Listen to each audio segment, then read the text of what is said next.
Good afternoon and welcome everybody to the Reisterstown Sportsplex here in Reisterstown, Maryland. David Stearns joined here with John Baranowski as we get set for the action between the Temple University Owls and your UMBC Retrievers.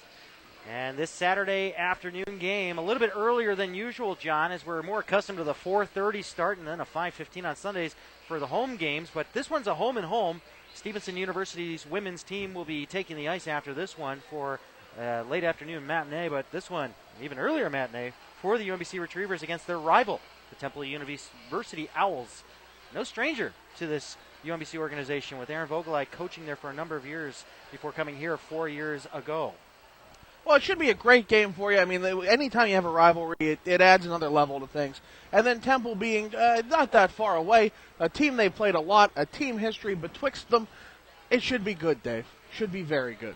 Some of the shortcomings with the roster for UMBC is, they have a few players that'll be out in this game, but one of the most notable absences will be Sean O'Connor, the grad student who had just moved on, graduated, moving on to the real things in life, like working the 9 to 5, I guess. But your heart never leaves the rink, that's for sure. And he was one of those forces that you could definitely see out there on the ice night in and night out. Well, I'm sure he's trying to move on to bigger and better things. Just because we leave grad school doesn't mean we can find something better, Dave. Well, I know. Well, hey, I did okay for myself once I left grad school. I don't know. How are you coming along? Speak for yourself. That's what I'm saying. Yeah, the job market is a little difficult now compared to when I got out. Yeah. But regardless, we got this game going on this afternoon here, and it should be an exciting one. UMBC moved up in the rankings to number 4.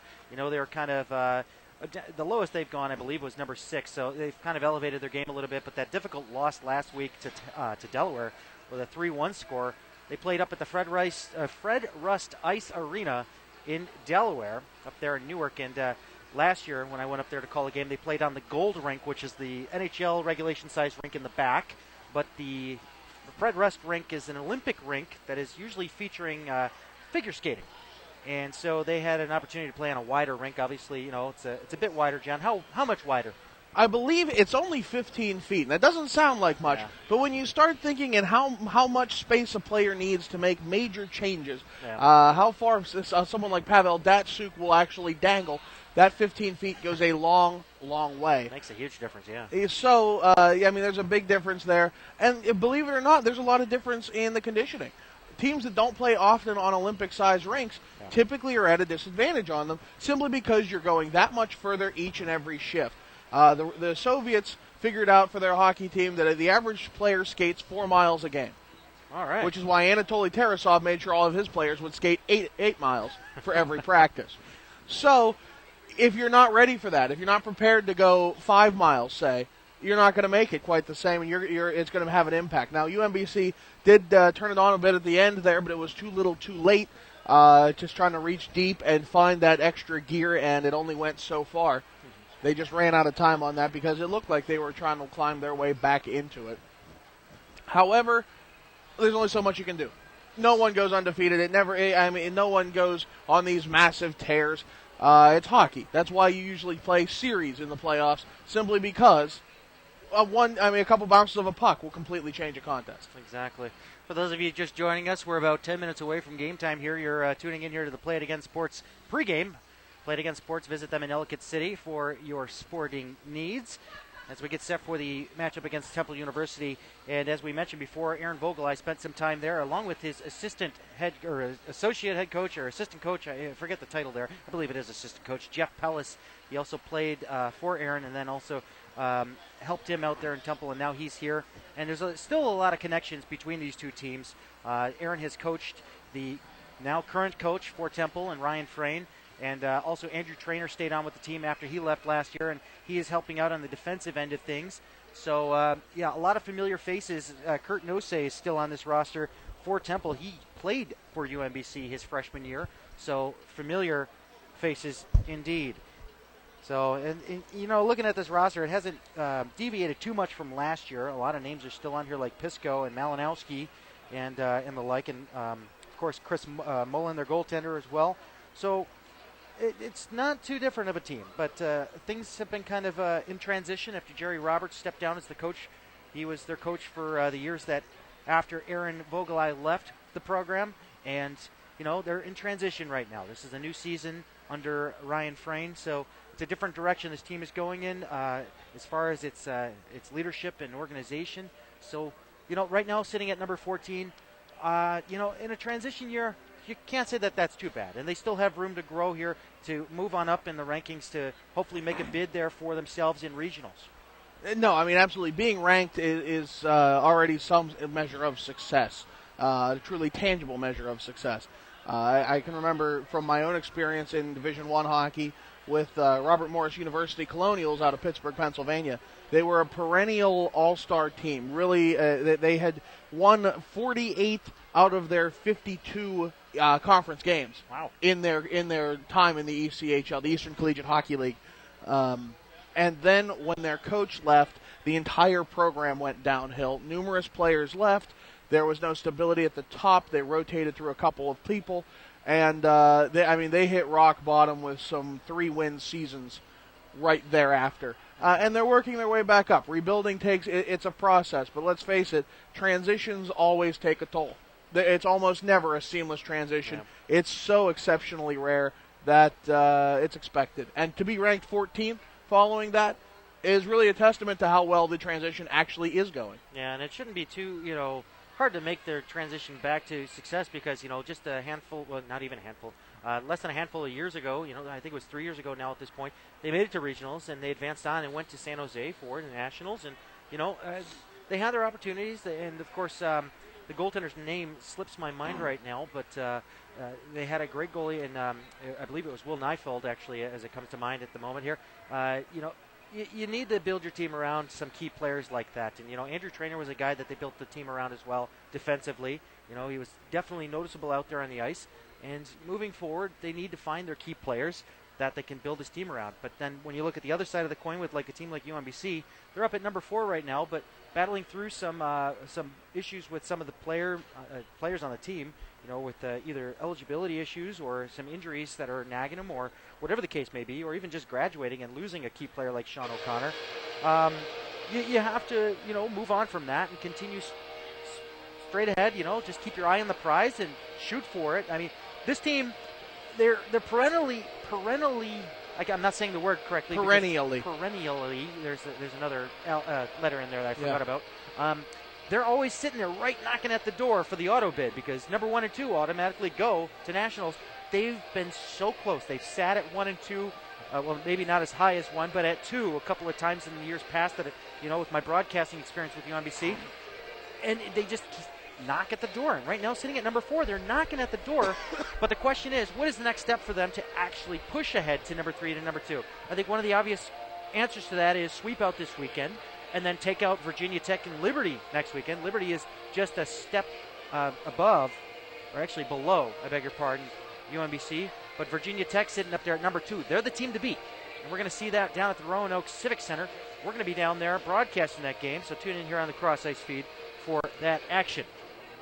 So, well, I mean, UMBC, looking at the stats, again, I'm nowhere near as familiar as you are with this team, Dave, that they have a very even point spread. Yeah. They've got contributors everywhere. Atkinson at 40 points, and then you have Bloom, Tracy, and, of course, the departed O'Connor at just over 30 points. And then you have 5 players right around the 20-point mark.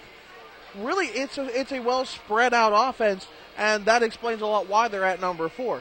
Now, the beauty, what puts the teams on that next step is when you have that one unbelievably exceptional player. When you have that one person that is in the 50 to 55 range when the rest of the team is in the 40s and below. Yeah. And they don't have it right now. Is that a bad thing? Not necessarily. There are plenty of teams that have had a lot of success playing a very team-oriented game. Yeah. But the games that send you up to the top early in the standings like this are those key players. But that was the difference between this team and the team of 3-4 years ago. They had Drew Hartcharek and Alex Post and Ryder and Becker, and I mean, just across the board they had names, and PJ Carmack in goal. I mean, John Drago is looked at as a PJ Carmack in net there, but PJ was PJ and Drago is Drago. I mean, they're two different goaltenders, two different kind of styles, but they play their game and they play it smart. But when you talk about contributors, you look at the numbers. I mean, look at the all-time leaders for UMBC Retrievers hockey. You're going to see Harcharek and Post up at the top there from years ago. But players now, they need to pick it up. And Atkinson is one that is on track to rival those numbers. But, I mean, you got other players that could contribute and possibly work their way up there. Maybe a sense like Matt Bloom, in the captain. So he's still got some time. He's got the rest of this year and all of next year. And if he wants to stay on for a fifth year, he can. So we'll see what he decides. And that's just it. You have to wait and find those players. That development is not always something that you can track easily. Yeah. Not always something that you can push and find. So you just have to see what happens. Scout well. See what you can add to this team and move from there. It's one of those things that will develop and happen. But, I mean, obviously you have to do with what you have. There are no trades in college. So you can work out agreements for kids to transfer, but... Well, you're not allowed to talk to those other kids unless they're already out of that school. Right, well. There are issues. Yeah. I've learned all about it whenever we had a Mercyhurst player transfer to Oklahoma all of a sudden. So yeah. Well, it's not like these kids have agents or anything. Come on, I don't know if it's that tight. Now, did ACHA Division II get rid of the coaches' vote for the ranking? ACHA Division I eliminated the coaches' vote for the ranking, and that's why our alma mater of Mercyhurst moved up into the 12th spot this year. The coaches still have a vote, I believe, if I'm not mistaken, but I can get confirmation from our resident expert across the way in Sean Hoppy. We'll get an answer to that question because recently on a public forum, there was an issue that was raised about that, and some favoritism was argued, and ranking rigging was alleged, and those posts immediately disappeared from that forum.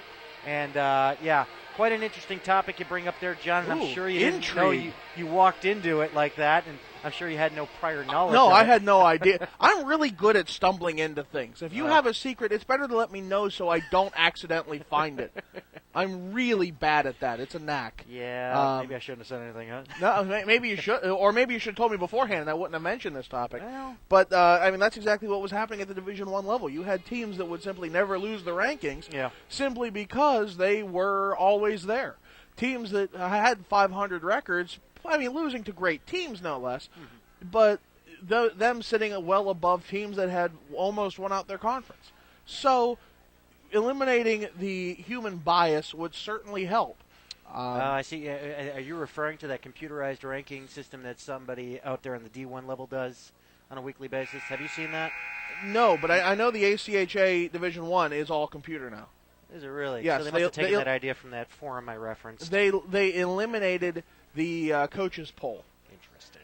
And that, so far it has really stirred the pot and got some teams into the rankings that have not been in a while. Okay.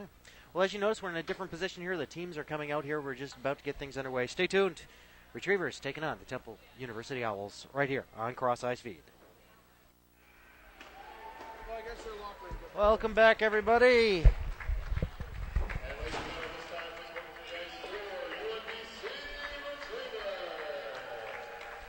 Owls versus Retrievers. That is a great matchup of unique names.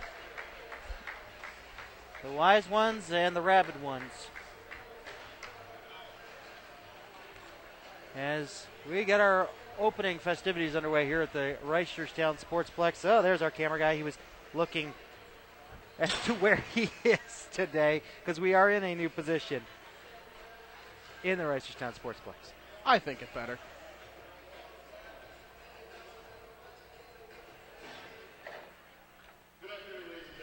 And here is Jeff Hemmel.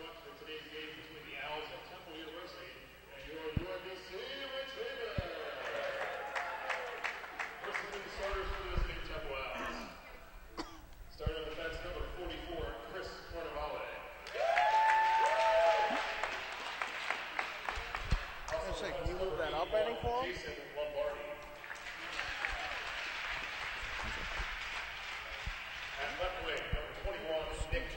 It's as high as it goes. No, up. Oh, if he wants that. At number 18, Kurt Jose.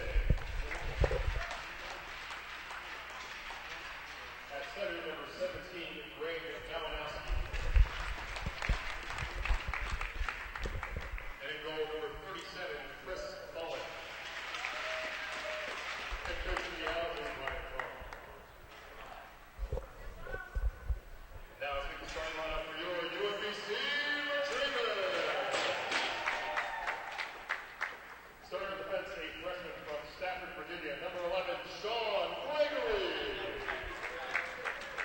former Potomac Patriot.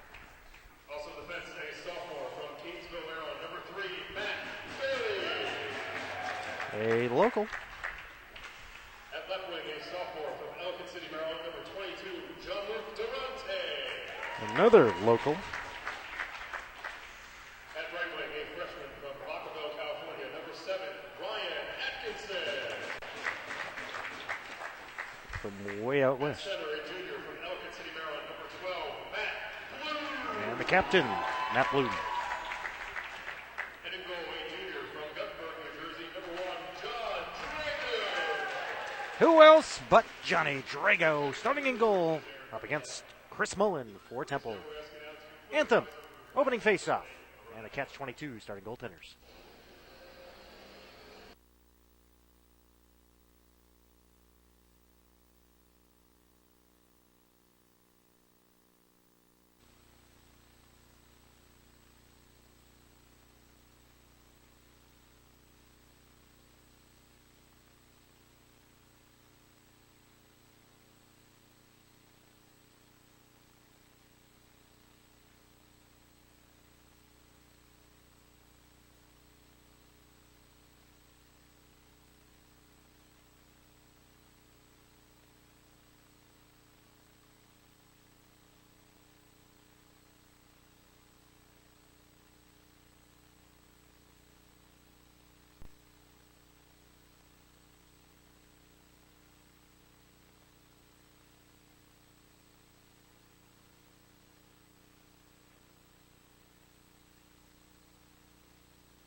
Let's play some hockey. As always, we thank our servicemen and women around the world protecting us here at home and our freedoms. We thank you. This afternoon, starting goaltenders brought to you by Catch-22 Design, the official apparel makers for your UMBC Ice Hockey Retrievers. Check them out on the web, c22design.com. That's Catch-22 Design. Well, we got John Drago on the left and Chris Mullen on the right. As the Retrievers will be going left to right on your radio dial, and Temple going right to left. Drago has a 11-5 record on the season thus far. 235 goals against average. That's not too shabby. One blanking, as that word will not be said on this broadcast. You got it. And if I can pull up the other goaltender here, I'll let you know what his stats are. To what level will you pull him up, John? to the Google Chrome level, Dave. Yeah, I think you got, yeah. It's slowly coming. The waiting is the hardest part. What's his numbers? He has a 6-7 record with a 4.27 GAA and a 1 team blanking. Interesting as UMBC wins the faceoff off over to the far corner. Bloomer trying to wrangle it down there. Atkinson will poke it in back behind the goal line. Picked up and sent around the horn by the captain. That's, I believe, for Temple, it's Malinowski. Indeed it is. Got a chance to see Malinowski last year in the mock playoffs as we broadcasted those here on Cross Ice Speed in conjunction with IYM Sports Radio. It was a great time. Neutral zone. Battle back and forth as it goes blue line to blue line. Back for Barry. Barry looking at options. Finds it through center. Hits a stick that was just left out there in the open. It was Atkinson's twig laying out there as Malinowski will peel back the other way. 2-on-3 the other way. Takes his shot off of Barry's shin pad off into the near corner. Trying to feed it to the front, but it's going to be swooped up there by Kurt Nosey. And he takes a low percentage shot. That was Kennedy. And Malinowski doing a little pushing and shoving down low with Sean Gregory. 19:06 left here in the first. We just got underway here at the Reisterstown Sportsplex. Here at center ice, we are posted up with our camera and broadcast area. Stevenson University has a women's game at 4:30 following this contest. Go Mustangs. Face-off one over to the half-boards, and finding it out is Fadler. Fadler leading the charge, takes his shot, deflecting wide. Down there to chase it is Civitella with a shot along the far side. Mullen forced to make a save as it goes back over to the near side. With it now is Stephen Kennedy. Kennedy taking his time with a careful approach to exit the zone as he steers this one up ahead. And it'll be backhanded in by Joe Pisco. Drago out of his net, back behind the cage. sweeps it up along the far boards, trying to hook up there with Adam Taylor. But Taylor had it poked away from him, and it'll be Fritz that'll support down there and steer it over to the near side. Beg your pardon, that is not Fritz. That is actually Zach Tracy. Back behind the goal line, Temple controlling. Pass up top to the point, and it goes past the stick of Patrick Golden and out into the neutral zone. Fadler there to chase, but Kennedy will pick it up at center red as he pops it in. Off over into the near corner. Chasing it there is Rafferty. Rafferty picking it up for the Dogs. A couple of changes being made by both sides. Temple still finishing. As it's backhanded in, UMBC will get a finish as they get a backhand support there from fresh legs on D. Goes over to the near side of the net. Armstrong in there, trying to push it around back behind the goal line. Bumping back behind the net. Temple will find the puck. Walking away with it is Cody Vasa. He'll have it up at the red line and dump it over to the near corner. We're getting there first will be Cody Selbert with some back checking there, provided by O'Donnell. Temple providing pressure, keeping the Dogs deep inside their own zone with 17:40 left here in the first. No score. Shots even at 1. This one misses everybody, and this one's going to be an icing charge against the Dogs. And they'll have to make sure they have the right personnel out there during that icing. Both teams have been playing very fast hockey. That's weird to see at the beginning of a game. Usually teams try and slow it down and feel each other out and see what they're looking for. Nothing doing here, and that's already made for some simple mistakes. Temple unable to hold it in at the Dogs' blue line, and UMBC just icing that puck. Face off to the left of Drago. One over to the near side. Trying to move it ahead is Armstrong, trying to get it to his winger. Whoa, I think he lost an edge there. It was Alec Hannock at the red line, coming in hot there to support on the wing. Backhanded up and out by Kurlikowski. And this one will make it all the way down the ice for an icing charged against Temple. Like I said, just playing too fast. And the player here, I thought, went head first into the boards. Did just lose an edge, but it looked like he went down hard. So Good to see he's still up and unfazed by it. Hanny came in hot there, and he appears to be okay. We'll have a fresh set of legs out there for the Retrievers. The face off to the right of Mullen. Fadler trying to win that battle as it's kind of kicked free over to the slot and taken by Brewer, Dave Brewer. He cleared up along the glass over to the near side, back behind the cage. Jumps over the stick of Drago, swept around on the backhand by Barry. Over for Taylor. Taylor looking for an open wing. Poked ahead by Carnival. Goes in front of the Retrievers bench, but popped right back out. And as pinching ahead now is Barry, who gets clocked up high. And it'll be cleared in by Fenton there on the check, and he got the puck down the length of the ice. We have a delayed call coming up. No, we actually have an injured player. I beg your pardon. Barry on that hit from Alan Fenton is still down in the ice. I think he went in head first. And well, it came up high on the delivery on both ends. Both their hands came up kind of for each to cushion the blow. Well, hopefully he got enough in front of it because you never want to have something like that happening. We'll have a team trainer come out here to attend to the injuries of Barry as he's down on the ice still.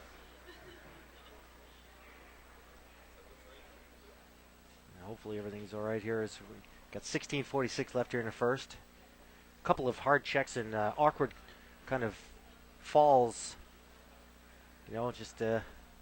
Ice quality is not an issue here. Normally before these games we have public skates, and that was not the case today. We walked in here and there was nobody on the ice. It's a rarity here. So the ice is nice and frozen up, as crisp as it could be, without any youngsters digging into it, but hopefully the severity of this issue with Barry is minimal, as he appears to be losing his equipment there. So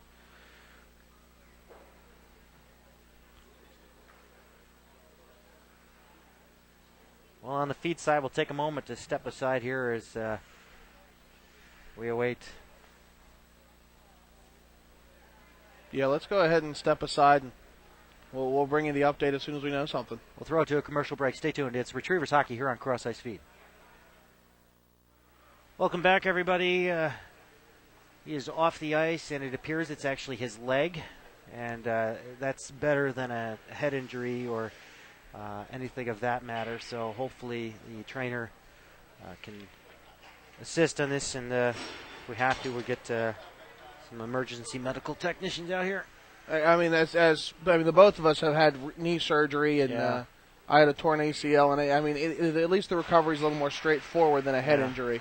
Not good, as a quick save made there by Drago. Still not good, but at least he was carried off the ice by his teammates. He's in the bleachers now being tended to.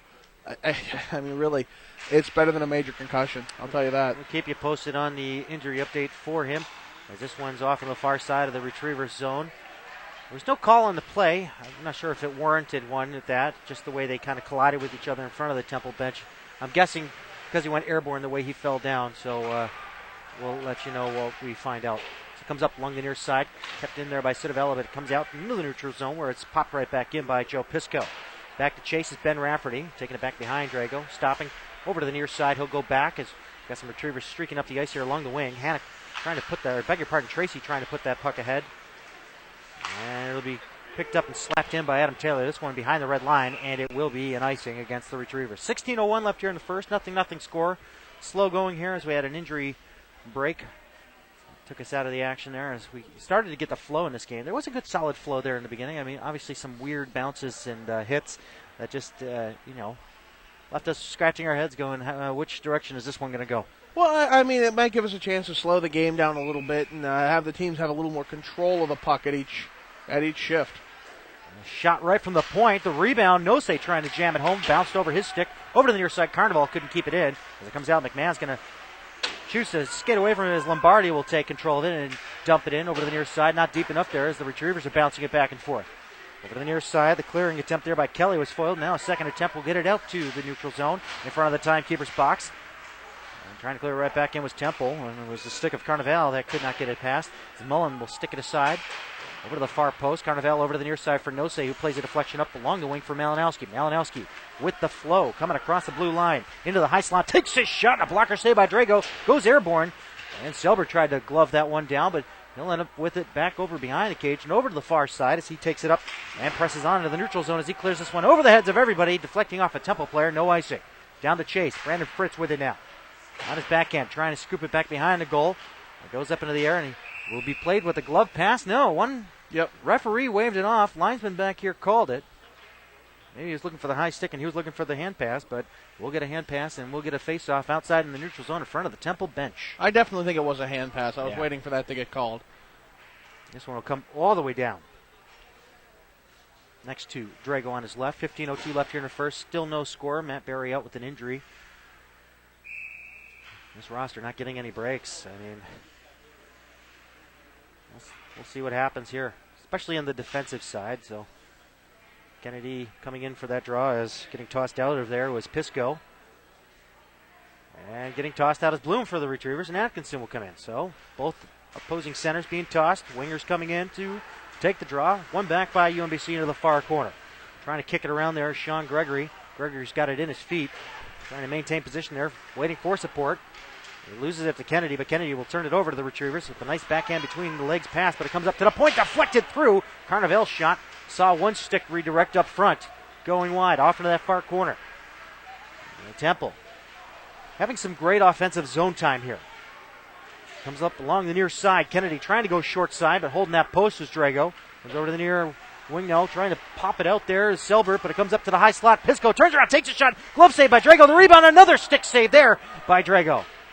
Couple of quick opportunities for Temple, but Drago standing tall between the pipes. Through center. Picked up by Carnival. Retreating back into his own zone, but playing up in front of his bench where it'll be sticked ahead by Kennedy. Couldn't get it in deep enough there as Atkinson will cut it off. Atkinson turning it over and is scooped back in by Brewer. Back there to handle it is Drago as he sweeps it around over to the near side. Atkinson will shovel it up to the blue line, not out. O'Donnell on his backhand will put it in deep yet again. Rafferty chasing the puck there. Looking at options, Brewer came in hot, so he's going to have to put it up into the air and launch it down into the Temple zone. No icing. Going to rule that Hanrahan stops skating. It comes over to the near side corner. Yes, they have a Hanrahan on their team there, Mr. Baranowski. I saw that sweet.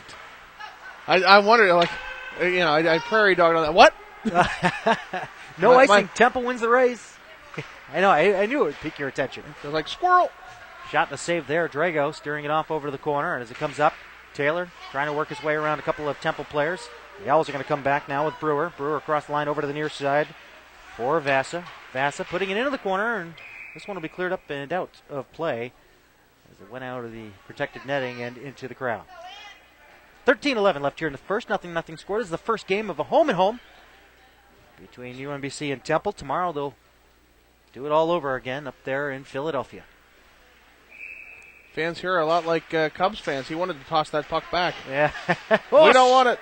Cittavilla got put down on his keister there by Fadler. This one's cleared down the ice. Yeah, I always never understood that. Well, the home runs, they don't want him to stay there. Like, no home run. You take it back. Like that father and his little daughter just lobbed it back.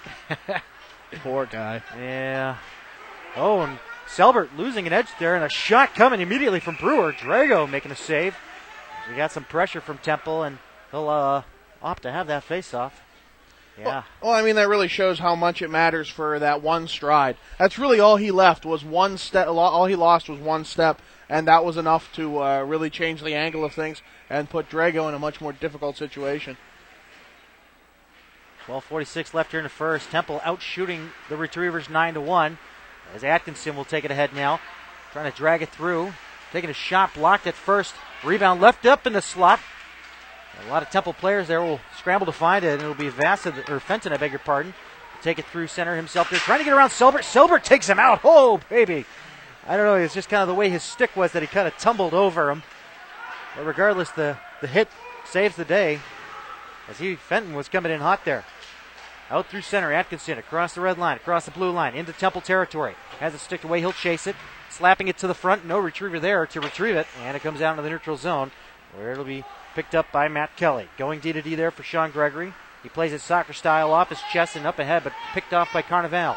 Carnival back the other way with 12 to play. Takes a shot from the blue line. Drago the save, and he'll reach out and hold on as Carnival came in there looking for a rebound, but there was none coming. And so he got a little bit of a chop from Kelly, but he'll skate away. Cooler heads will prevail as we're still at a 0-0 score. I could hear Drago saying, if he dies, he dies. You and your Rocky references. Yeah, his name is Drago. I know. If his nickname is anything but Ivan, these kids are wasting a valuable opportunity. Retrievers with Kelly through center, looking to hook up with the pass to Hannock.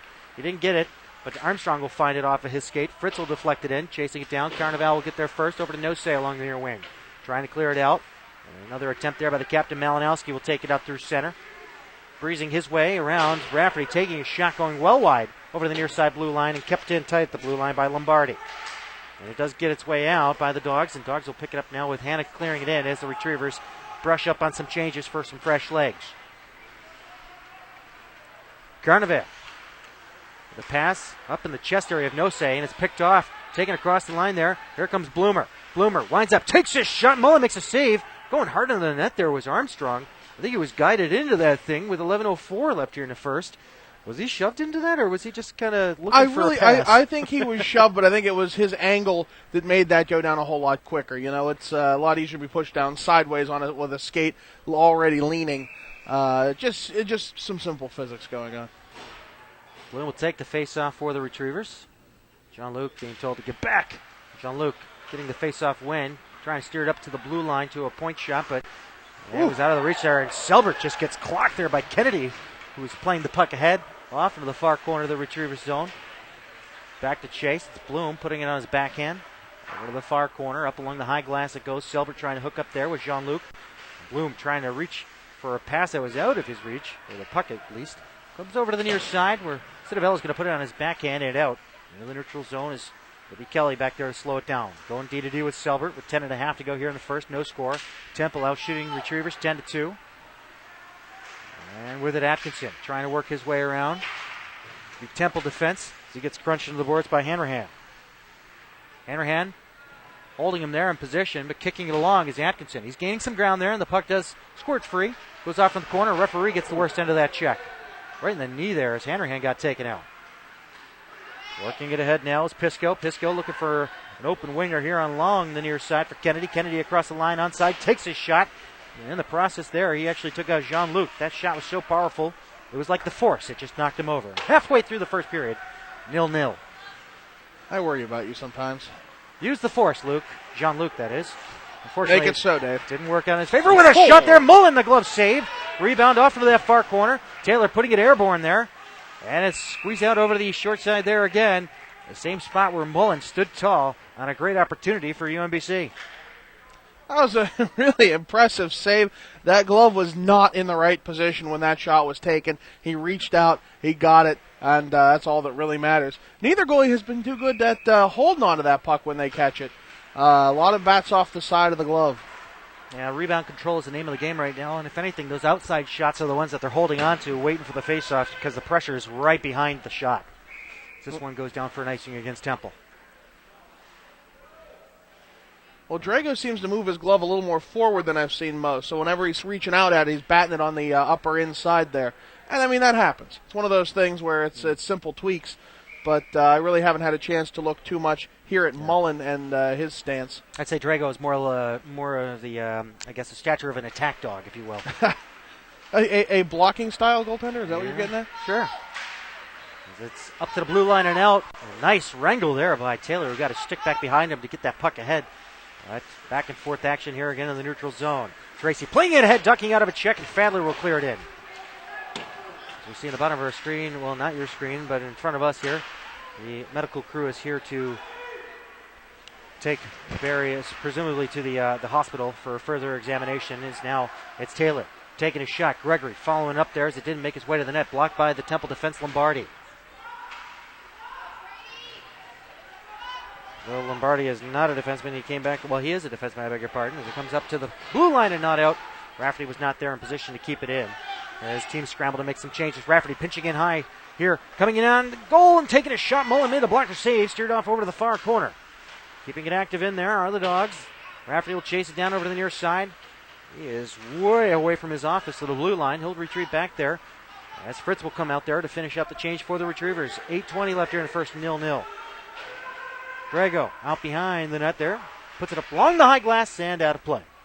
Little game of Plinko as it dropped in that 0 column. 8:13 remains here in the first. I was going to say, he didn't win anything on that. No, he did not. No. He won a stoppage if that's what he wanted. Faceoff will come up to his left. That's like winning the prize to get on the Plinko. Face-off won by the Owls. Up to Cittavella. Cittavella looking for a lane. Deflecting through. Didn't make its way to the net. The rebound off the backboards. A couple of tries there. Drago making a couple of saves along with the Retrievers' defense. Comes up to the blue line. Not out. Point shot from Hanrahan. Goes into the high glass over to the near corner.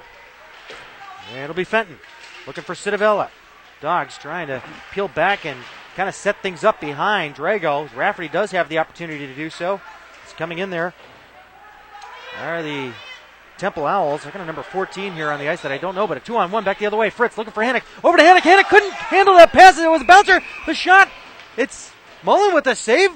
No goal. He made the save, taking the net off in the process. Wow, what a great athletic effort there by Mullen, getting across the crease. That pass, too, is a bouncer, but Hannock still got the shot away. He got to the stack pads, and unlike a typical pad stack, the top pad was a little more forward than the back one, obscuring it, and really that was what froze the puck. We don't have an overhead cam to see. Well, no, but I mean, because it bounced off of that bottom pad, which was further back, and then was covered up by the top pad, he got the full-on stop and a freeze. That's well played. Selbert keeping it in there. The pass came close going outside the blue line. Retrievers having a moment here inside the Temple zone. Here comes a point shot. Oh, and a save by Mullen off the pad. And it kicks this one out of play. The point shot coming from A.J. Wood. A great stick save there. I mean, this guy's certainly no slouch. I know we talked about his GAA being over a 4, but certainly doesn't look that way. 7:25 here in the first, no score. Face-off one over for the Temple Owls. Carnival back with it behind his keeper, Mullen. Making a few key saves to keep this one at 0-0. A.J. Wood's going to stick this one back in there. No save bouncing off of his check. Wood standing tall. But if you look at the height differential, yes, Nosey is taller than A.J. Wood. You don't want to give that guy any say. He has rights, Dave. Well done. This one goes well wide. Over to the far corner. Along the far half boards now. Looking for a lane. It is cleared out by McMahon. Over to the near side, blue line. The Retrievers zone. Wood will retreat it back to Selbert. Through center. Cut off by the captain, Malinowski. He'll launch this one over to the near side. He'll gently put it down there. Nosey trying to get there first. And moving it along is Bloomer. We'll have John Luke try to find it. No, he gets support there from Atkinson. Across the line, and they are a step or two offside. 6:34 left here in the first. And stopping. You got it.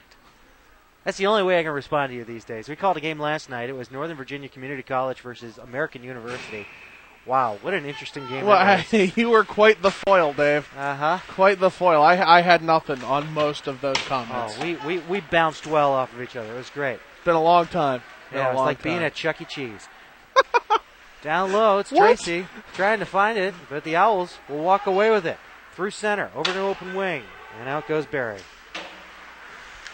He looks like he's comfortable, but he struck quite a pose, so you know. Well, we'll get an update from one of the staffers here for UMBC to find out. As the retrievers slowly worked away into the Temple zone. Fadler with the back behind the goal line, off in the far corner. This one sticked up to the blue line, not out. Kept in there by Matt Kelly, over to the half-board's far side. Looking for an open lane there to get a pass over for Zach Tracy, but too many Owls in the way. It was a hoot, let me tell you. Ha ha! Front of the bench it goes. Kelly with a shot, deflecting wide. Picking it up back there is Wisna, I beg your pardon. And it's cleared in front of their own net there. Temple looking for an opportunity to clear it out with 5.5 left here in the first. It's hockey day in Maryland. As this one's out, we are the cross-ice feed. David Stearns with John Baranowski. Here comes Hannock. Hannock looking to get a shot away. Feeds it to the front in the slot. He finds Rafferty. Rafferty works it around. He takes a shot. Oh, what a great defensive move there as they sticked it away at the last second. That one was right at the goal mouth. I thought for sure it was in. There's another try. Loose in the blue paint. Mullen makes a save. The rebound kicked off into the near corner. Mullen lost his stick. And he gets it shoved back to him. He's trying to pick it up, and he does so successfully. As Temple trying to find a way out. Up into the front of the slot, and they do find it up to the red line where it's picked up by Sean Gregory, looking for another chance to pepper the keeper for Temple. And it is Chris Mullen. Dan Armstrong on his backhand, feeding it towards the front. Doesn't make its way past the post. And it'll be picked up by Kennedy. And Kennedy, through his slot, will lead it out.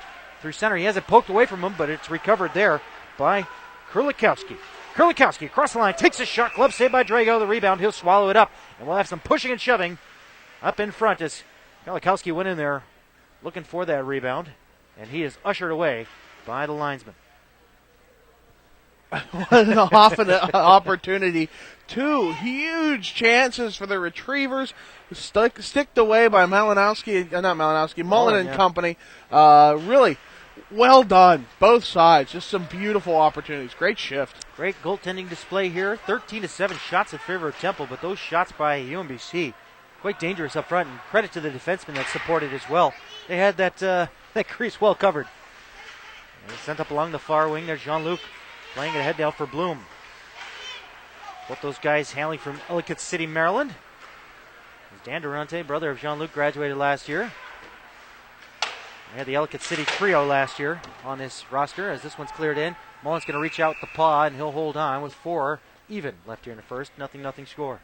He had it on the wing. There it is. There's something on the wing.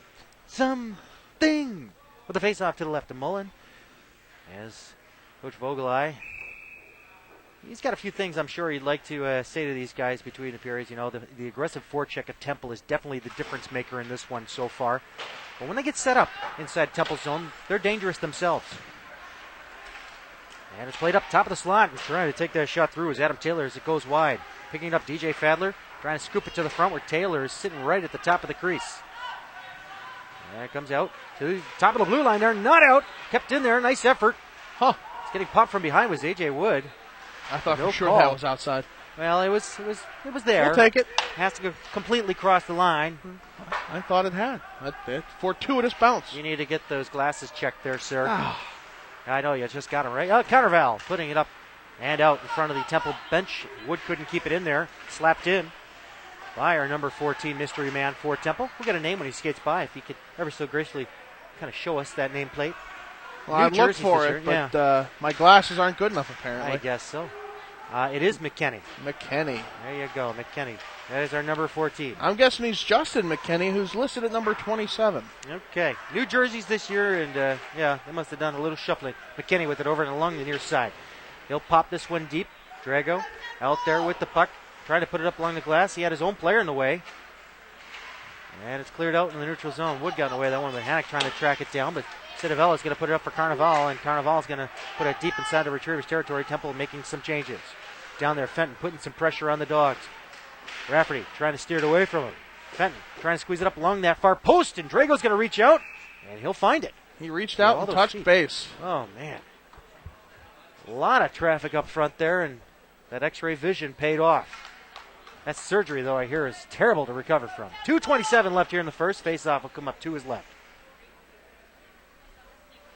It's the temporary blindness is what I was alluding to. Well, everything moves from a big dark blur to a big light blur eventually. This is true. And a shot from the point right into the breadbasket of Drago as he sees his 14th shot. Yeah, the offense really needing to start to click here. I know Coach Vogelai is trying to put the pieces together here to successfully move forward without Sean O'Connor in the mix. But, you deal with change as it happens every year. You have players graduate or you have players, move on to other things or transfer to other teams for whatever reasons. I mean, you get all these situations. Another save there by Drago as he sticks this one off over to the near side. Well, it's better to make the change. Changes. You got it. You don't want to be a richer man, Dave. Oh, my goodness. You got Time might change me, but I won't change time. I'll tell you that. And Bloom looking to make a change here. Trying to set up a goal, but he drops it off for no one as Temple will clear it out in the neutral zone and breaking it back the other way is the captain Malinowski. Winds up, fakes a shot, finally takes it. Couldn't get a solid wrap on it. Steered off into the far corner where Atkinson will get a running start here as he takes it up through center. Looking to create a 3-on-2, but it's going to be a 2-on-2 as McMahon gets back into the play. And it's Atkinson trying to look to shove it to the front. Comes along the far post, I beg your pardon. It squirts free over to the near side. Tracked down by the captain Bloom. Kelly going D-to-D with Rafferty with a shot. Doesn't make its way through traffic. Blocked up front. Atkinson will handle it, though. Atkinson trying to get away from Hanrahan. And over to the side of the far post. Trying to sweep it around with Jean-Luc. Comes up top to the point. Kelly going D-to-D again over to Rafferty. Back to Kelly. Kelly taking a shot. Blocked and cleared out. A breakaway chance. No, he couldn't get enough speed on it. It was Kurt Nosey. And he does stick it over into the far corner as he gets ahead of Rafferty with a diving effort. Roos center home run pass cut off by Carnival. And Nosey gets onside. They tag up. And Drago will set it up for Rafferty with 1 minute to play here in the first period. Did you see Drago trying to block the vision of the man in front? It's the reverse of the Sean Avery. I was just about to say it, the reverse Avery. That was beautiful. That's what Brodeur should have done. What he said there? He said, I must break you. There it is. 40 seconds left here. It's cleared out across the blue line. Pisco will dump it right back into the far corner where it's picked up by Rafferty. Rafferty with the puck now in front of his bench, cutting through center now.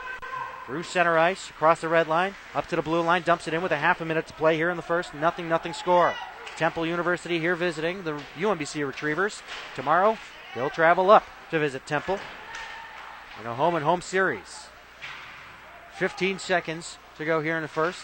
Retrievers trying to keep it active with the turnaround shot. Mullen to save the rebound. It's still loose. It's up front. It's at the top of the crease. And taken away by the Owls. That net shifted on its moorings. I don't think it's truly on. We got a delayed call coming up icing. here. No, it's going to be icing, yeah. Yep. That was a close one. 1.8 seconds left. And Coach Vogelai, will you pull your keeper? Yes, you will. Good for you. It's been a while since I've seen a coach, gutsily pull the goaltender with minimal time remaining in the period. I was once told it takes 1.4 seconds to score a goal from a face-off like that. So I imagine you're pretty safe. And nothing happening off that draw. And we go even to the locker room. 0-0 on the score. But 15-10, Temple out shooting your UMBC Retrievers. Stay tuned. We go into an intermission break here after the first period on the Cross Ice feed.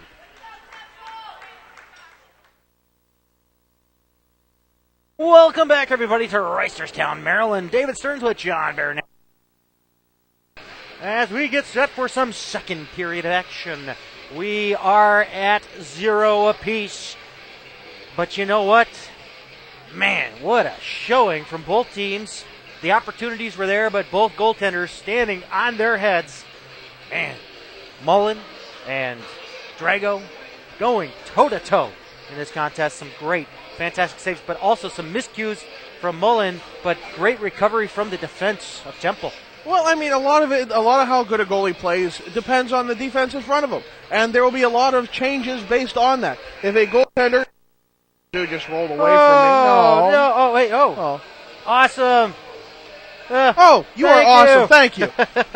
Well, Elmira has a bunch of nice players, that's for sure. They're coming in for the game against Stevenson later on. Yep.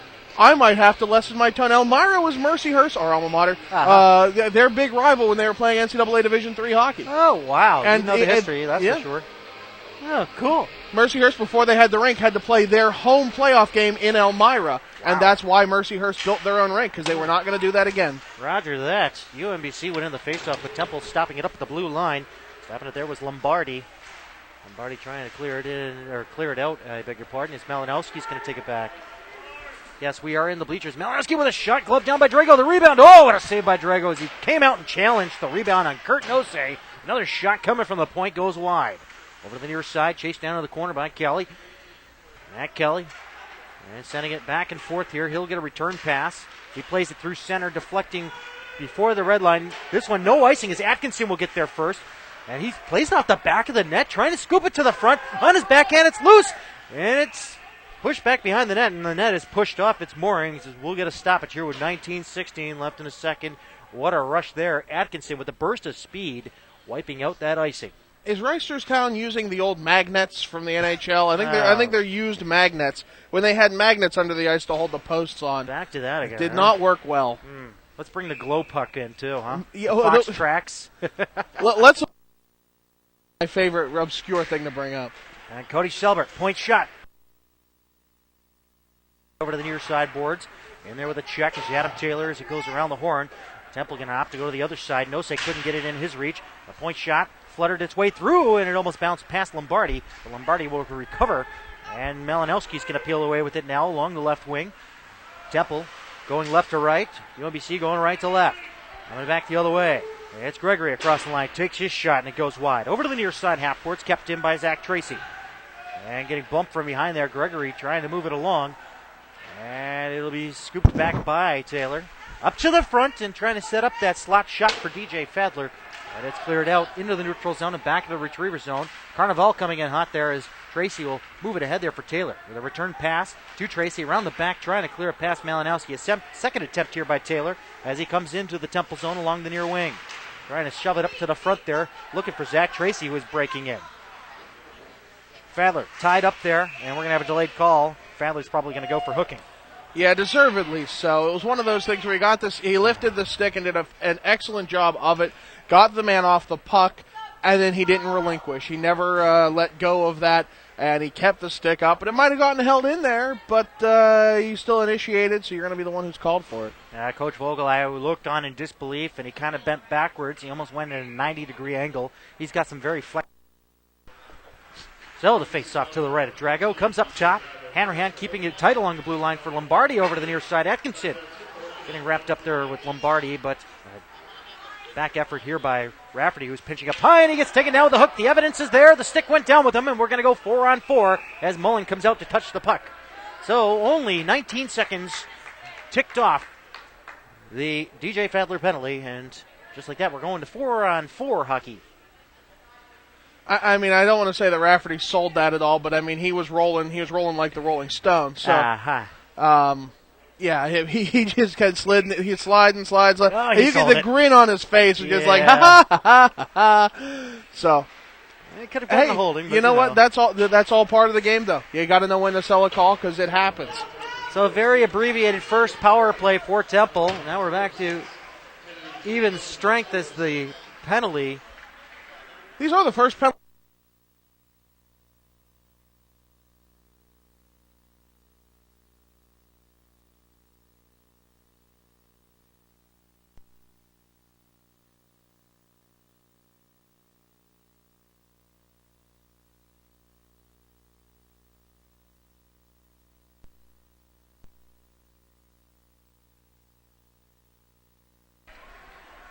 As it comes up in the top of the slot there in the retriever zone as it's fed out there along the near wing for Atkinson.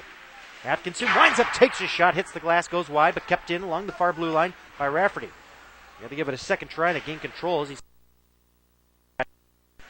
Atkinson looking for some openings here as he gets it up top to Bloom. Bloom takes the shot and pulled the trigger there as it went off the pad of Mullen and steered wide, but kept in there by the retrievers. Chasing it down now. Bloom. A little bit of speed here coming around the horn. Up top to the near blue line. Trying to shove it down for, I believe, that was Selbert that was breaking in, but it's cut off by Vasa. Cody Vasa will tap it right back in. to the Retrievers zone. Carnival will pick it off of a Drago clearing attempt there as he tried to wrangle it around the horn. He didn't have the right angle, but now the Retrievers will find a loose change off of Carnival's stick. And with it, Rafferty dropping it up top. Vasa almost had a piece of it. Diving effort there by Carnival, and Vasa finds it down the length of the ice as we are at even. So no, they weren't on the kill. So this one will be an icing charge to Temple. They have 1 second left on Fadler's penalty for the Retrievers. Second power play for the Dogs. I think they were expecting that they would get that waved off because they were close enough to the end of their penalty. Then nothing doing, just a little too soon. They were just a second off as the faceoff's won by the Retrievers. Up top, Silbert pulls the trigger, glove saved by Mullen. That was a sneaky little shot. I thought for sure that was staying along the ice, and it rose just slowly. I'm like, oh, that was a glove save. Did not expect that. Those slow risers are easy to sneak past attending. Love to see one kind of go whoop and then drop, you know. Like a weird kind of curve puck. You get it knuckling just right. Oh, nice face-off win. Tracy walking in on goal. He takes a shot on his backhand, and Mullen makes the save. Oh, Tracy looking for the 5-hole. Wow, I know how Mullen was able to stop it, but to be able to cover it at the same time, that is impressive. Tracy going to try to do the same thing here on this face-off? Nah, it's stolen away there, and a win by Temple. They clear it up to the blue line, not out. And a second effort there by McMahon will put it out into the neutral zone, back to the Retrievers line. Pushed ahead by Gregory, and we're back to even strength with 15:53 left here in the second. Nothing score. Gregory through center. And it's picked off by Hanrahan at the near circle inside of the Temple zone. Missing everybody past Malinowski. You're going to say no icing? Yeah, it goes right in on Drago. So, yeah, no icing. So Gregory getting around Nose, putting it high into the air. Nose will pick it off.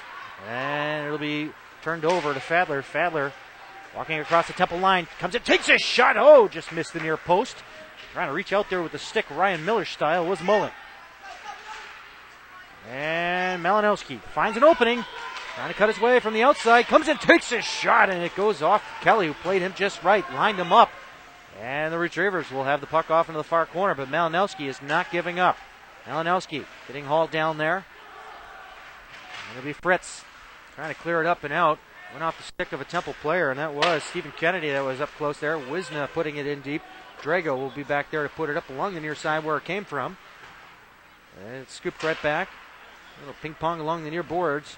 It comes up Kelly, and Kelly trying to hook up through center with Hannock, but it misses everybody. Getting there first on the hybrid icing is Kurlikowski. I almost called him Dmitry Kulikov there, but 14:43 remains here in a second. Nothing score. 17-14 shots still edging towards Temple. I'm still not a fan of the hybrid icing. They just have not won me over with this. This is probably my fourth year of dealing with it, and I just... Yeah, it's been in the ACHA a lot longer than the NHL, of course, because they just adopted it this year. Well, the NCAA had the no-touch, and that is awful. Yeah. Once it makes it to the red line, So many opportunities lost. Just lost. And a pass ahead out of the reach of Armstrong. Backhanded up by Kurlikowski. And away with it now is Joe Pisco coming in. One-on-one with a shot, and it's a easy save there for Drago. No rebound coming. Matt Kelly certainly did not play that right. I think he was expecting to have someone trailing on the side and was looking for the pass to block. Certainly did not try and get in front of the lone skater beside him. Gave him all sorts of room. Drago standing tall on that save, though. I guess that's what really matters. We are the Cross Ice Feed. David Stearns here with John Varanowski. Check us out, crossicefeed.com. If you're not here already, like us on Facebook, follow us on Twitter at CrossIceFeed, and also catch the replays, youtube.com/CrossIceFeed. Oh, sure. Give them all the info right after I criticize a player. That's a good idea. Thanks, Dave. You got it. That way they can see it.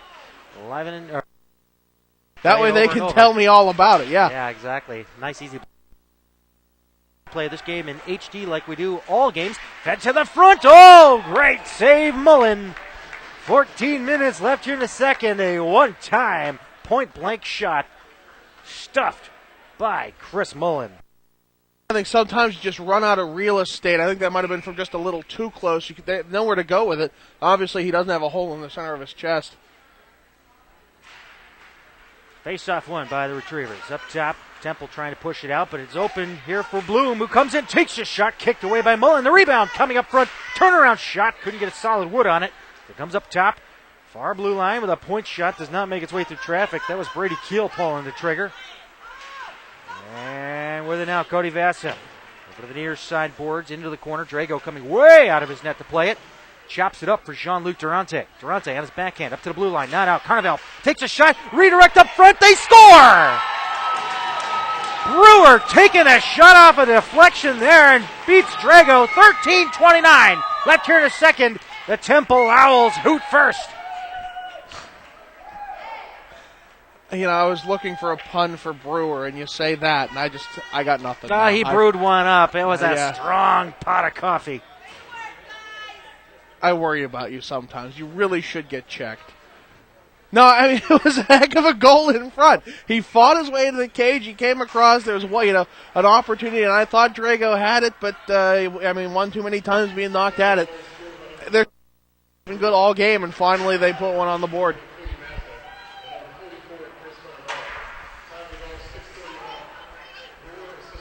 Vasa and Carnival on the helpers. Top of the far circle with a shot and a kick saved there by Mullen. They've gotten a stick on it as well. Goes over to the near side. Hanrahan putting it up high into the glass, up to the blue line, not out. Gloved and trying to play it ahead. There was Kelly, but now it'll be Vasa coming back the other way. Vasa and Brewer. Brewer with the recent tally for Temple. Couldn't get on a connection there on the pass from Vasa as it goes over to the near side, but it'll be picked up by Temple and turned over off the stick of O'Donnell. Glove down, trying to play it ahead is DJ Fadler. Up to the blue line, they're going to call him on the offside. And Zach Tracy took the shot, and Cittavella's going to take exception to that and come at him. Oh, man. This is where the chippiness comes. Quick whistle. I wasn't even sure about that. I mean, sure, a whistle was a distinct sound, but it did not blow for very long. It was very quick and unexpected. I think UMBC was just kind of tunnel vision on that, and it happens. Sure, is it a good thing? No, but it does happen. Is your name Homer? I'm totally kidding with you. Oh, well, fine then. I'm totally Next comment will throw UMBC under the bus. I'm totally messing with you. I tell you try and call it even. Well, I did. I called a beautiful goal for Temple. Oh, so now I have to be, okay. You had the influence on that one, as there's an icing against Temple here. I appreciated it, Dave. I did. Did. I did appreciate it. Well, it's about time through this game, and we got our first marker. You were just happy to see a goal. That was no attempt at evenness. You're just like, there's a score. There's your goal horn, Mr. Stearns. You got it. Oh, the old days at Mercier's, yeah. Reminiscing as usual. Dan Armstrong with it now. We need rocking chairs on a porch. Yes, that's where we should do our next broadcast from. Those were the good old days, Mr. Banowski. Darn kids. With it now, Fenton trying to clear it in. Great backup support there by Benton.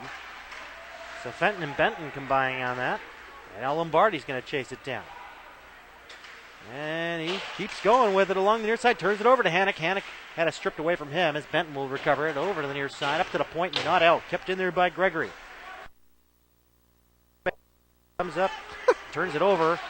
We'll have it over to the far circle. Setting it up to the front. They score! Lombardi on the deflection.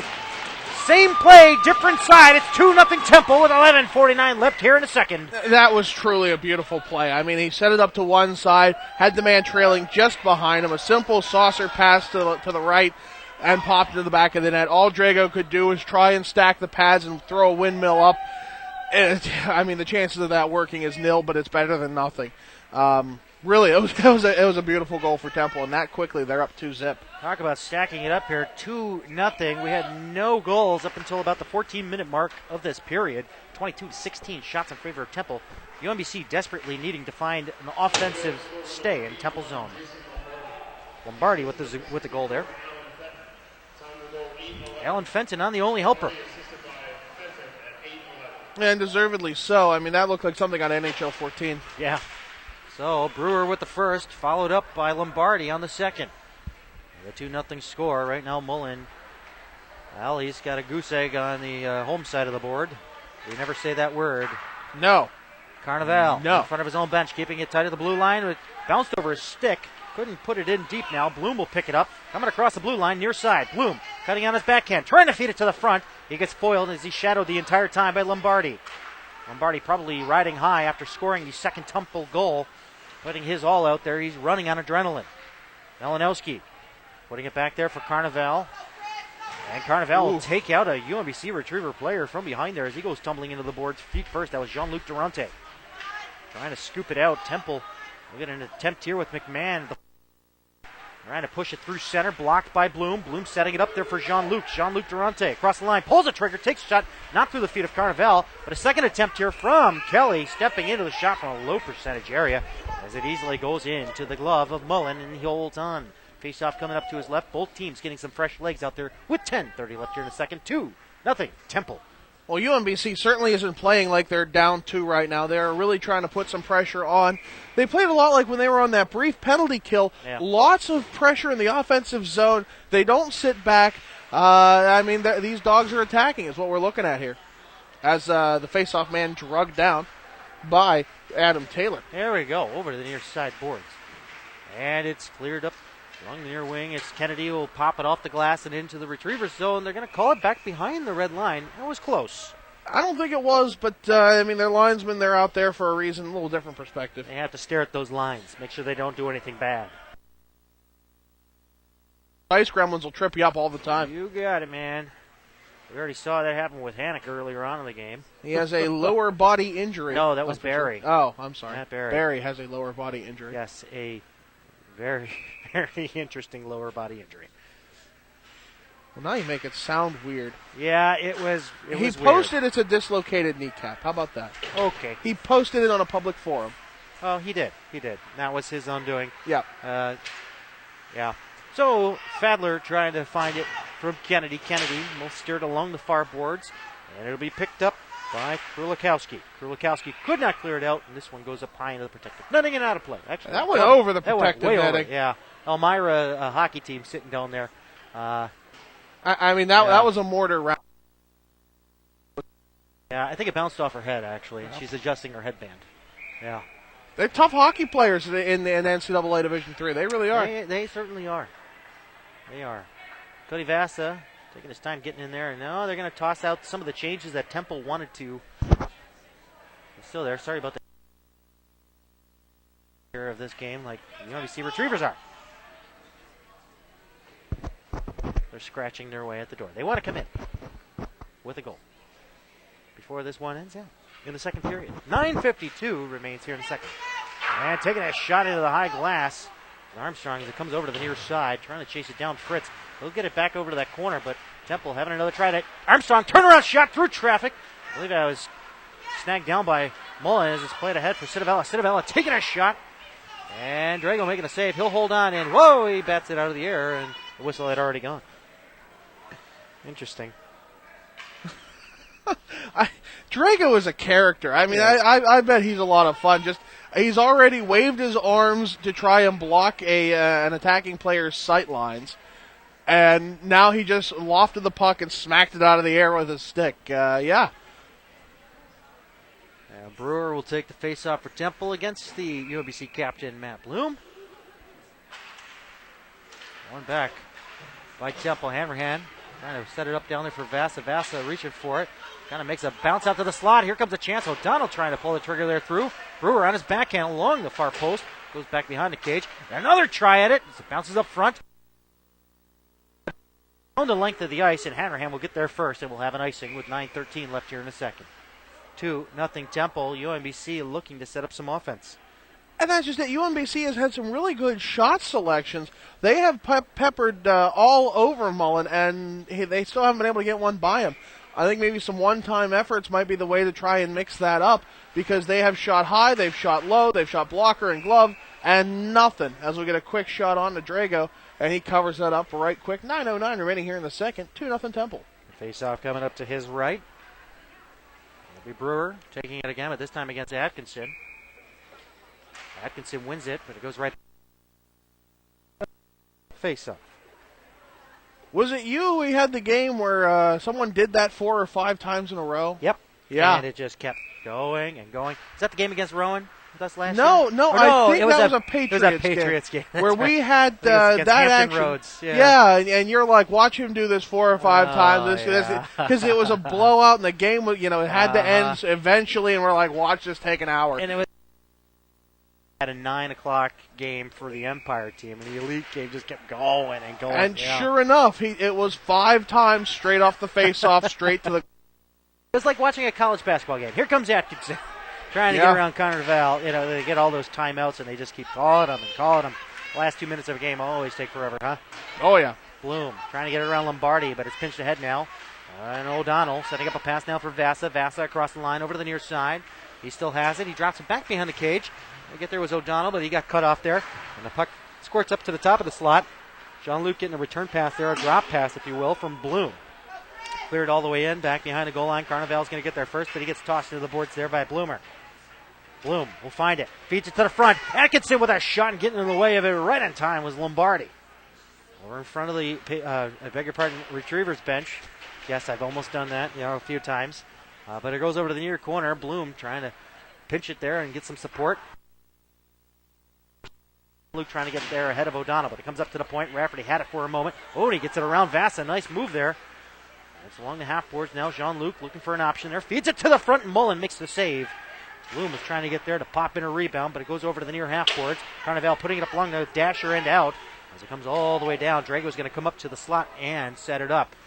As he's got Vasa pressuring. Oh, and he goes off of Vasa with it. Vasa keeping it in there for Temple.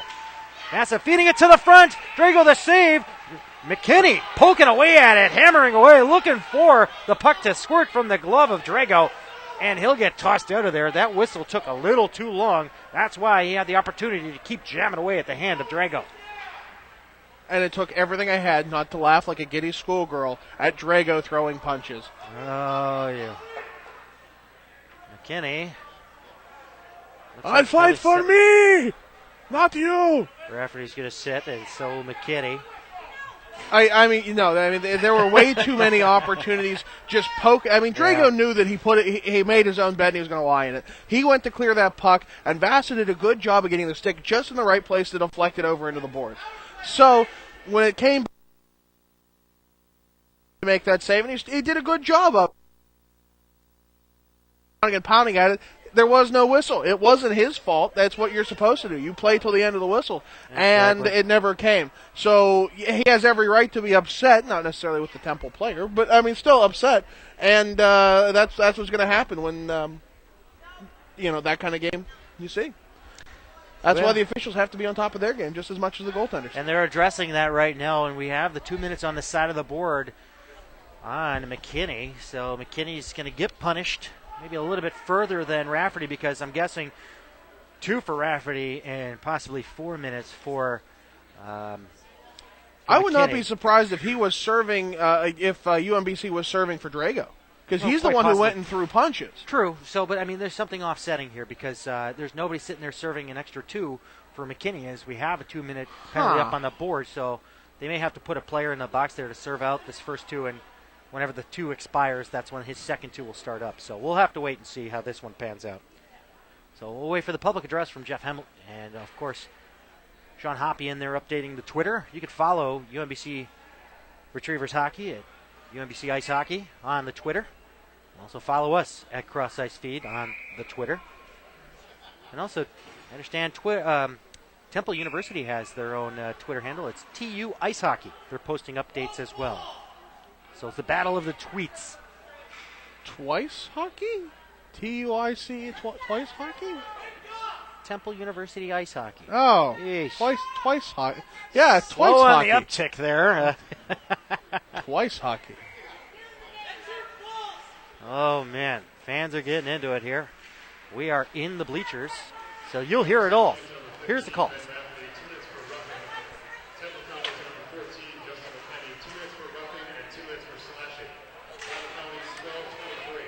So McKinney got the extra for the slash. So roughing for each of them, and then the slash. So the roughs are coincidental minors. There's a shot for the point. Nice block up front. There was Civitella in front of it. Civitella putting it up to the blue line. Not out. Kept in there. Along the near side, Bloom hooking up with Fadler. Back up top to Bloom at the top of the umbrella. Winds up, takes a shot through traffic. Mullen reaching out and makes the save. Had a redirect. I believe it went off the ankle of somebody. I believe it was Atkinson that had a redirect, but 6:58 left here in a second. 2-0 Temple. 1:21 remains on the man advantage for the Retrievers. the transition that Mullen had to make there from getting it right above his ankle on the pad and then being able to cover it up right in front of that spot was darn impressive. 121 remains here on the power play for UMBC. Bloom for Fadler. Back down low. It's Atkinson. Atkinson being poked away at a very aggressive penalty hill here by Temple. The Owls come away now with Kennedy. On an odd man rush, 2-on-1, but getting in there with the back check was Tracy. But here's a shorthanded opportunity. Drago forced to make a save. We can have an odd man rush, go back the other way, 3-on-2, but the back checkers get in there for Temple. Atkinson across the line, along the near circle, and he has it poked away from him and cleared up and out of the Owls zone and down into the Retrievers' end with 50 seconds left on the man advantage. 6:25 left here in the second. Temple still with a 2-0 lead. Bloom along the near side. Tracy. The pass across the ice in front of the Temple bench for Fadler, who will pop this one all the way around the horn over to the near corner of the Temple zone for Tracy. Tracy on his backhand. Trying to get it past Malinowski up top for Selbert, but now here comes a 2-on-1. Short-handed opportunity for Temple. Malinowski coming in. Trying to set his pass, but a great diving effort by the Dogs. And getting that one was Bloom, the captain. Fadler coming back the other way. It's Gregory. Gregory across the line over to the half-court's near side. Down low behind the goal line. 15 seconds remain on the man advantage. Fadler up top. Bloom looking for a lane. Finds it over to the far circle. Trying to step into it. Selbert on his backhand. Trying to shove it out to the front. He's got plenty of traffic there. And it does squirt its way up to the front, but it's cleared away by Temple. That'll do it for the man advantage for the Retrievers. There's a full power play. 5.5 left here in the second. Retrievers had a couple of opportunities, but Temple doing a fine job keeping the puck out of the net. On the near side boards, Lombardi will clear it right back in.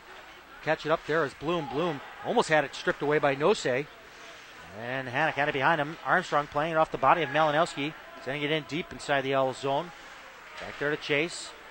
A little pressure there. Oh, and a hard check back behind the net. I believe it was Carnevella that took out Hannock. Up top to the blue line and misses the glove of Gregory as it squeaks out into the neutral zone.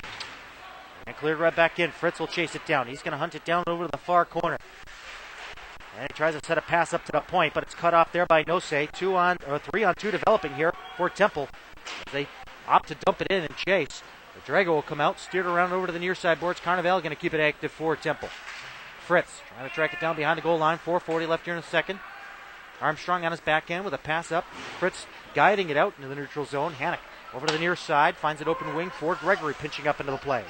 He'll clear it in, but not deep enough there as it goes along the half-board side as Wisna has to play it now. Into the corner as he's being tracked there by Armstrong. On the backhand, clearing attempt foiled. Up into the slot. Armstrong trying to gain control of it. Tries to take a shot, blocked by a defender up front. And it's chopped out into the neutral zone where Gregory will try to clear it right back in, but it goes airborne. And Armstrong will find it now. And he can't clear it past. Carnevale got in the way, but it finds its way onto the stick of Kelly, who will launch this one on his backhand off into the far corner of Temple. And a hard check came up high there, but the puck's still inside Temple's zone. The worst end of that was felt by Tracy. This one's caught up at center red, and it'll be cleared right back in by Selbert. Not deep enough as Carnevale's there at the dots. He sends it through center. Cody Vassa deflecting it in, so no icing. 3:40 left in the second. Temple holding on to this 2-0 lead as Brewer's in there. He had the first goal for Temple. Trying to work it out to the slot. Nobody there to connect with it, so Taylor will come with it along the near wing. Takes his shot easily on Mullen. Oh, it just rolled up into the blocker, but he got the glove on top of it and said heads or tails, and the faceoff will come up to his right. Looking down at the opposite end of the ice, I mean, really, Drago has been so much more animated since that stoppage in front with the multiple slashing attempts. He looks like he's hungry. He looks like he wants everyone down in his zone just so he can fight somebody. He reminds me a lot of Ron Hextall right now in this waking up style. Okay. He's coming to life. Wait for it. I'm telling you, I would not be surprised if he two-handed somebody. Patrick Golden clearing it down the length of the ice in this one. No icing, so play continues. Brady Keel going in there. Trying to sweep it away, but Golden will have it now in the near corner. Has his pocket picked by Jean-Luc Durante. But it's stolen away by Temple again as it comes up top to the point. Trying to look for that shot was Krulikowski. It goes back behind for Drago. Drago steering it off along the near side boards for Durante. Durante looking for an open option here as he finds the captain Bloom. Bloom trying to get past the Temple player as Wisna kind of had a bear hug going on there. And now Selbert back inside of his own zone, opting to go over to the near wing. Finds Bloom. Awkward pass as Kennedy will pick it off. And it'll find its way to Bloom again. Bloom just taking out his man at the red line. Look out. Pass ahead for Atkinson. Top of the slot, Jean-Luc Durante in there. Trying to set up some offense with 2.5 to go here in a second. Dogs looking for their first goal here as it goes up high, and Mullen will snag this one out of the air and will have a face-off to his left. I think Drago's fury is starting to catch, and that's really what needs to happen here. UMBC needs to come out attacking and put one on the board before the end of this period if they want to have a really effective shot. I mean, a 2-goal lead is not insurmountable by any stretch of the imagination. However, having that little bit of momentum to go into the dressing room with would mean a lot. Fritz on the face-off, had it popped over to the half-board's far side. Now comes over to the near side. Luongo trying to clear it out. McKinney setting up a pass now for Fenton. Fenton across the line. Takes a shot, stick aside, preventing a backdoor stuff there by McKinney. Comes up top, Hanrahan looking for the lane. And he has it deflected wide. Luongo there to chase. Luongo trying to snag that one out of the air, but it's taken by the Retrievers. Temple wants a penalty. It's getting dumped behind the play was Luongo. And it misses everybody here. No icing. Hanrahan will get there first. And Hannock was right on the doorstep there. I believe it was deemed a deflection there for the no icing call. Hanrahan looking for it along the near corner, trying to put it up along the half-boards for Luongo, who gets checked hard. Kept in there by the Retrievers. Dumped into the corner. Then popped up high there. Hanrahan's got the size there on Hannock. As it goes over to the half-boards, trying to backhand it out. Is Fenton. Fenton couldn't successfully get it out. In the feet there of Tracy, who gets popped from behind. That is a call. McKinney will be sitting for 2. With 1 or 2 or less. 1:23 left here in the second. 2-0 Temple. A great opportunity for the Retrievers, and the Temple fans to our right are not pleased. Oh, is that who they're rooting for? I wasn't aware. Oh, you thought they were cheering for the Buffalo Sabres? No, I know there's none of them around. Yeah. The bandwagon lost a wheel or two. It's somewhere out on the 90. So 0 for 2 on the power play. They'll get a third try out of here. What do you think, John?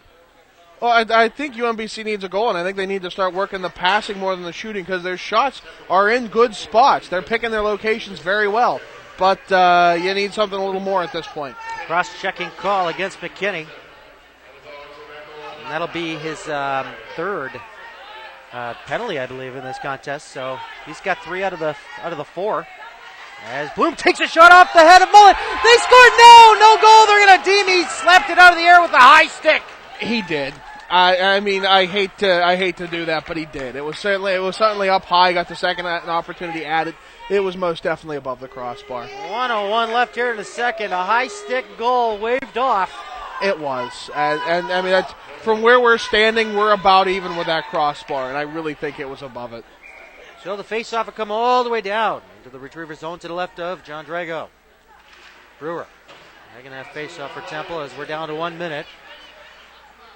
Retrievers with Bloom trying to recover from that no-goal call. Brewer with the poke check, keeping it inside the Retrievers zone. And Kennedy in there to support him. 2 forecheckers for Temple. One will back off. Well, no, maybe not one will back off. They're both, it's like a 2-2 system here. 2-2-0, if you will. And now they form a line here, trying to keep him out. Tracy taking that shot, getting deflected off in the far corner. 32 seconds in the period. Atkinson trying to put on some pressure there, but now here comes a breakaway chance. Coming away with it now is Carnival. Carnival in and alone on Drago with the shot, the save. Oh, baby. That one went off the pad and over the cage, I believe. Wow, what a crucial save to keep this one from going 3-0 Temple. A wraparound chance there from Temple again. 13 seconds left in the period. 48 seconds left on the Retrievers' power play. Atkinson across center red, across the blue line, coming in, takes a shot. Mullen to save the rebound. And it's swept away by Temple. 2 seconds remain. Up top, Bloomer couldn't take that shot in time, but it goes wide. Regardless, 2-0 Temple. The Temple faithful are pretty pleased with that second period effort as they have 2 goals in their back pocket coming in that second period around the 14 and 12 minute mark. Well, I mean, just as I said, scoring in that last 2.5 minutes of the period would have been a great way to gain momentum. A big save like that can do just as much sometimes. It's all something to rally around, something to hang your hat on. And let's put it this way, if Temple would have scored shorthanded there, it would have been a much more dismal third period for the UMBC Retrievers. This should be a good one going into the third. UMBC had 2-goal lead to try and surmount. Can they do it? 40 down, 20 to go. 2-0 Temple. Stay tuned as we draw near to the conclusion of this one here at the Reisterstown Sportsplex. It's David Stearns, John Baranowski for Cross Ice Feed. Stay tuned. Temple coming back out on the ice. Were we really not recording last period? I hope we were, because we need that footage. Hey. And the Retrievers joining us back here on the ice. Brett Kibbler. The Kibbles will be back here behind the camera. Kibbles and Bits lean. He's a lean, mean fighting machine. 40 minutes down, 20 minutes to go. 2-0 Temple is pretty much where we are right now. And No, Dave, that's not pretty much where we are. That's where we are. That is where we are. So, the special teams for the Retrievers, the power play, they got their fourth opportunity right now. And it's still continuing on, and they're 0 for 3, and they have 36 ticks coming into this third period. He's in the box. They really need something to build off of. I mean, I know it's only a 2-goal lead. I know that's not much to worry about, but The third power play they're on right now, I beg your pardon. Yeah. Are you including the little guy at the end of the two-man? Yeah, that's okay. 3. But yeah, as you were saying, They just need something to build off of. I mean, it's not exactly the least obvious point in the world, but, they could really use something. Oh, okay, good. All right, we're back on. So we were, in fact, recording, Dave? Yes, we were. Good. You heard me, huh? Yes, I did. Bloomer with it now. Along the far boards inside Temple territory. Getting around Golden there. Golden putting on some pressure. Bloom having some trouble with Golden. Golden is going to pinch the Retriever into the boards there. Ow. See what I did? Golden Retriever and a pincher. That is one crazy breed. As this one goes all the way down to Drago. Drago having a time there. A little bit of a slippage. So we have a fresh sheet of ice there as 2 seconds will tick off, and that's it. We're back to even strength. 0 for 3 on the power play are the Retrievers. As it's chopped right back in. Over to the near side, up top, and out. Past Pisco, back to Carnival. Carnival going to the front of the timekeeper's box there. Looking to hook up there with Kennedy. Kennedy getting away from his check from Hannock. I totally did not hear what you said. Let's turn your volume up. Okay, you back there, John? I think so. Okay, good. And it'll be sent up along the near side boards, and no icing deemed here. Selbert being chased down by Cody Vasquez. This one comes up to the slot. Selbert will have it on his backhand up to Armstrong. Armstrong having trouble handling the bouncing puck there. So tries to get around Carnival as it's dumped deep. And Mullen out there to set it up. Over to the far corner of the Temple zone. Temple having some trouble here, but it does find its way down the length of the ice. They're going to call this one an ice. Rafferty will get there first, and Temple fans to my right disagree. I think probably because Rafferty opted to go a little wide on that coming back. So we'll see. Well, I mean, it's been good back and forth in this third period. UMBC not putting on quite as much pressure as I would have liked.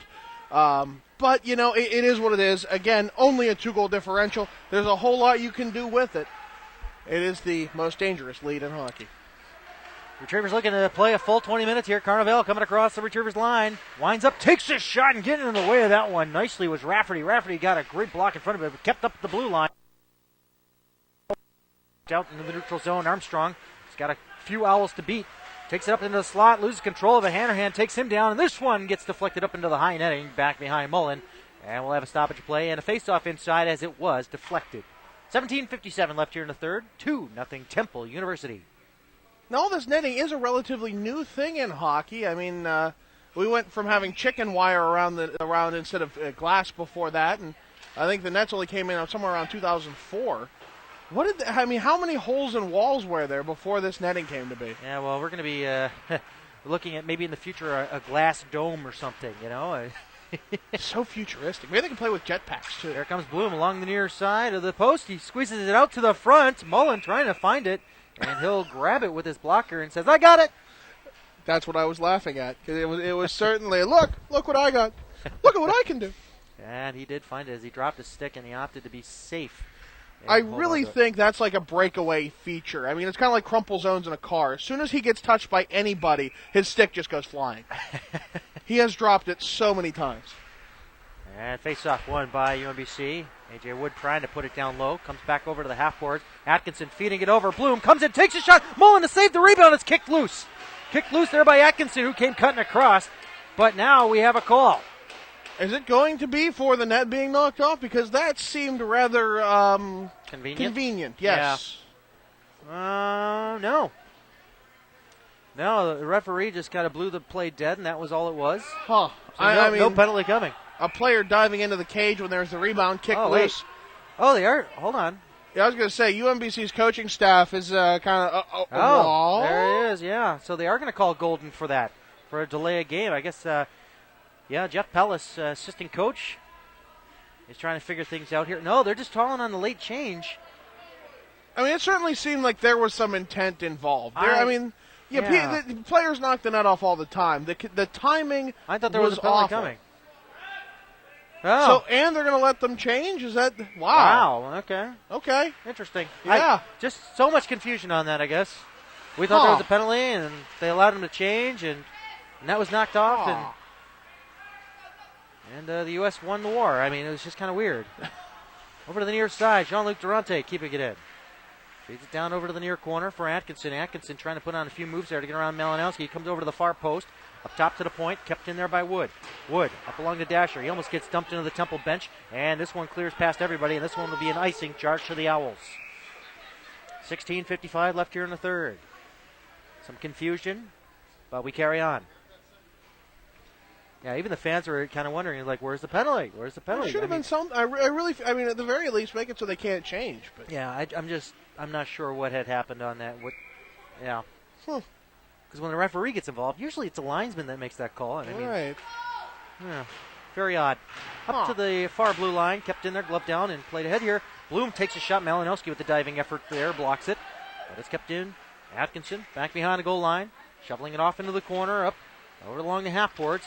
Had his pocket picked there, and walking away with it is Malinowski, putting on a couple of moves on a couple of retrievers. Comes up to the blue line, fakes a clear in.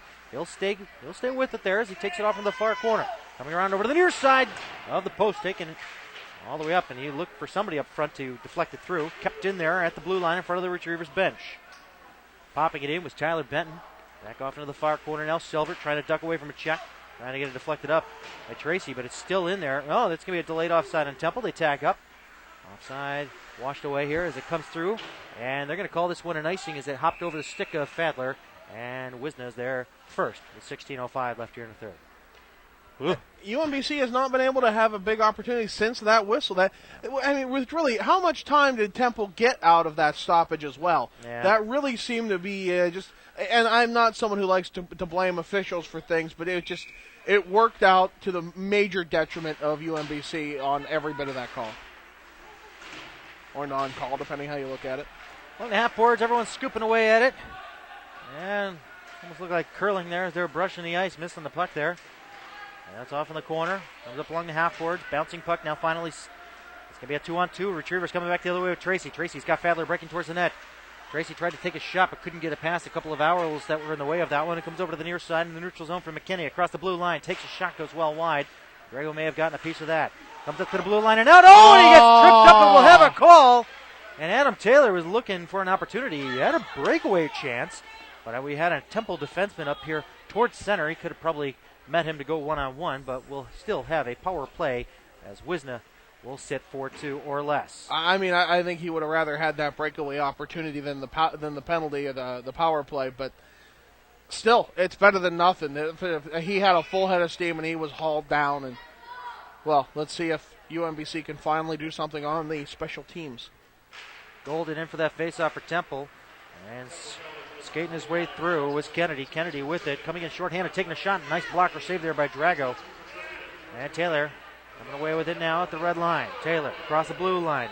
Taylor over to the near circle, still with it. Being shadowed there by Civitella. Civitella gets knocked down onto his keister. Dan Armstrong will find a loose change. Clearing it up top for Rafferty. Rafferty. The pass over to Armstrong in the far circle. Takes his shot. Mullen makes a save, and he throws the rebound down in front of him and holds on. So we have 1 minute and 33 seconds left on the fourth power play opportunity for the Dogs. They are 0 for 3. And, not a good way you want to start off a power play either with a big rush into your own zone. Yeah. We're going to need UMBC to really buckle down and see what they can do to get set up. When they're set up, they're dangerous. We've seen it twice so far in this game, but none of it's come on the power play. And it's cleared up along the glass, but not out. Kept in there by Bloom, but a second effort here. Almost a breakaway chance there for Kennedy. as Golden played it ahead for him. But a long home run pass here up for Fritz from Drago. Drago guiding it in off into the near corner. Lombardi will get there first, but he turns it over to Gregory. Gregory down low. Into the corner he goes. He gets squeezed into the boards. Armstrong trying to backhand it to the front. Oh, and a chance there as Fritz was breaking towards the net. Rafferty will keep it along the far corner. And Lombardi winding up, trying to clear it. He'll get a second attempt at it as he whiffed on his first. Fritz putting it along the half boards. Rafferty trying to set it up for a breaking Tracy who came through the slot, but Temple will find an open lane and send it down the ice.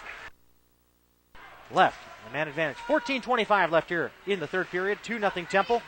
And it's turned over to Carnival coming in one-on-one with Rafferty. Trying to get around Rafferty coming in over to that far corner. He tried to reach it on his backhand there, but he couldn't get it in time to take that shot. So, and Retrievers are going to go deep inside their own zone to regroup here. And get a rush here with 35 seconds left on the man advantage. Second unit out for the Dogs power play. Carnival killed a good 15 seconds on that opportunity as it gets through to Mullen, and he's going to cover it up. So the Retrievers will have a chance to start fresh from the face-off dot. If they can win it and get something on net, maybe they can make an opportunity out of it. They need to start barking and barking loud and try to scare off these Owls. Well, it's not so much the bark, Dave. It's the bite that matters. You got it. Up top, Bloom pulls the trigger through traffic. No, it's going to be a blocker save there, yeah. On the back end of that, so Mullen tallying up those shots and saves as he's stopped everything his way. And it's going to be on the backhand of O'Donnell, and he finds it, saucers it out all the way down to Drago. 5 seconds left on the man advantage for the Dogs. Bloom taking around Brewer. Comes out through center, across center red. And he has his pocket picked. That might have been too many men, but we'll give it to him. As here's a shot. It gets deflected off into the far corner. And it was Kurt Nose that came off the bench flying. Creating the opportunity here for Temple. Lombardi keeping it in. Malinowski trying to chase it down. He exchanges it off over to Lombardi. Lombardi trying to cut to the top of the circle, but he turns it over to Fadler. Fadler along the right wing. He'll dump it in. He'll chase it down as he goes all the way over to the far side corner. Feeding it to the front. It's loose. Mullen will reach out and glove it down with 13:01 left here in the third. A lot of unhappy players for the Retrievers after going 0 for 4 in the man advantage. Yeah, the frustration is palpable. We're having sticks slammed against boards and so on. And it doesn't bode well. You can't let that kind of stuff get to be frustration. You have to turn that into something better. And that's something for the captains to try and rally the team around. They got to get something up on this board and show something for their efforts. Up top, Gregory keeping it in. He'll slam it down back behind the goal line with a pass ahead now for Hannock up at the top of the slot, trying to keep it in, but it's chopped away and out. Kurt Nose will peel away with it. Takes a shot and a save by Drago. The rebound. Oh, it came right up, almost looking like it was going to squeeze 5-hole, but getting the glove down in time to block that route was Drago. It might not always be a clean breakaway, but getting that one man or two men charging away from the Temple zone all the way, trying to go end to end with it, has been far too often. UMBC is going to have to buckle down and to work on that forecheck a little bit in the coming practices. Cycled back over to Gregory, who pops it off the half boards ahead now for Hannock. The lead pass for Armstrong across the Owl line. Armstrong trying to get a return pass to Hannock, but it was cut off by Temple. It's those turnovers that are causing these opportunities. Malinowski had his pocket pick, but it was picked back in kind as the puck goes back to Malinowski over to Nose. Nose curling back over to the half boards. Couple of slaps on the ice looking for passes. It comes up into the slot. Kennedy taking a shot, and it actually went airborne, deflecting wide. Kennedy picking up that rebound up top. Kurlikowski taking a shot. Couldn't find its way through traffic. Blocked up by the defense. Toe drag move by Kennedy with a shot there. Boy, that one was dangerous. A little more accurate. We would have been talking 3-0 Temple. Kennedy up at the center ice line. Throws it in ever so gently there, and he'll go down to chase, but Drago out there to set it up. He'll have some support there. Pisco coming in to help out. Kennedy curling back there. We got to watch him. He's got some hands there, and he's got a shot. Work on that accuracy a little bit more, and he might actually get the next goal. Momentum is definitely in favor of Temple at this point as we have 11:35 left here in the third period.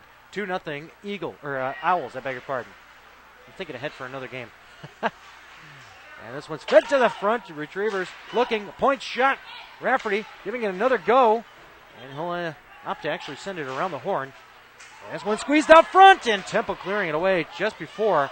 It looked like John-Luc Durante was the first retriever there trying to slam it home. And a pass over to the far wing to Kennedy. Kennedy taking it across the line. Kennedy, a couple of moves, and he gets tossed over by Durante. And Kelly will sweep in there to pick up the puck. Sending it up top, coming up to the blue line. Kept in there by Carnival. Carnival still with it. Down back behind the goal line. Carnival with it again. And he has it popped away from him. Bloom will pick it off in the near corner. Retrievers momentarily trapped inside their own zone as Golden has it now. Golden staying with it. Trying to keep his back to Bloom as he sends it down low, and Kennedy gets hit from behind from Rafferty, and Rafferty will sit. Could and be an now we got some elbow. grappling. Oh. And looks like things will probably diffuse after this. I think he got an elbow up into him, too, Yeah. which certainly did not help. And, because of the size difference, Rafferty looked like he did kind of reach into it. So, yeah, Kennedy is a little bit taller than Rafferty, so. And you know what? Until that happened, I was just going to commend Rafferty at the next stoppage because he's coming up. He took 2 big slaps from the point saying, you know what, if I can't get something set up, I'm just going to give it a shot. And we're going to have Kennedy go as well. Must be for the correct extracurriculars after the fact. Retaliation, maybe. Now Bloomer's going in, too, though. I bet we're going to have the coincidentals and an extra. Yeah, so the extra will probably go up on the side of the Retrievers' scoreboard end. And, like that, we're going to have a Temple power play coming up here. Is my best guess. Probably the best way to neutralize everyone who was in the chippy mode. So I get it. Can't say I like it, but I get it. But I mean, really, Rafferty was the one. He turned that frustration into fury, and he was making something of it until that hit. And that goes exactly in the wrong direction. That's aiming that fury, focusing in improper ways. If one of these other players can get it and just start taking slappers at the net, you have a much better chance than trying to set up something pretty at this point.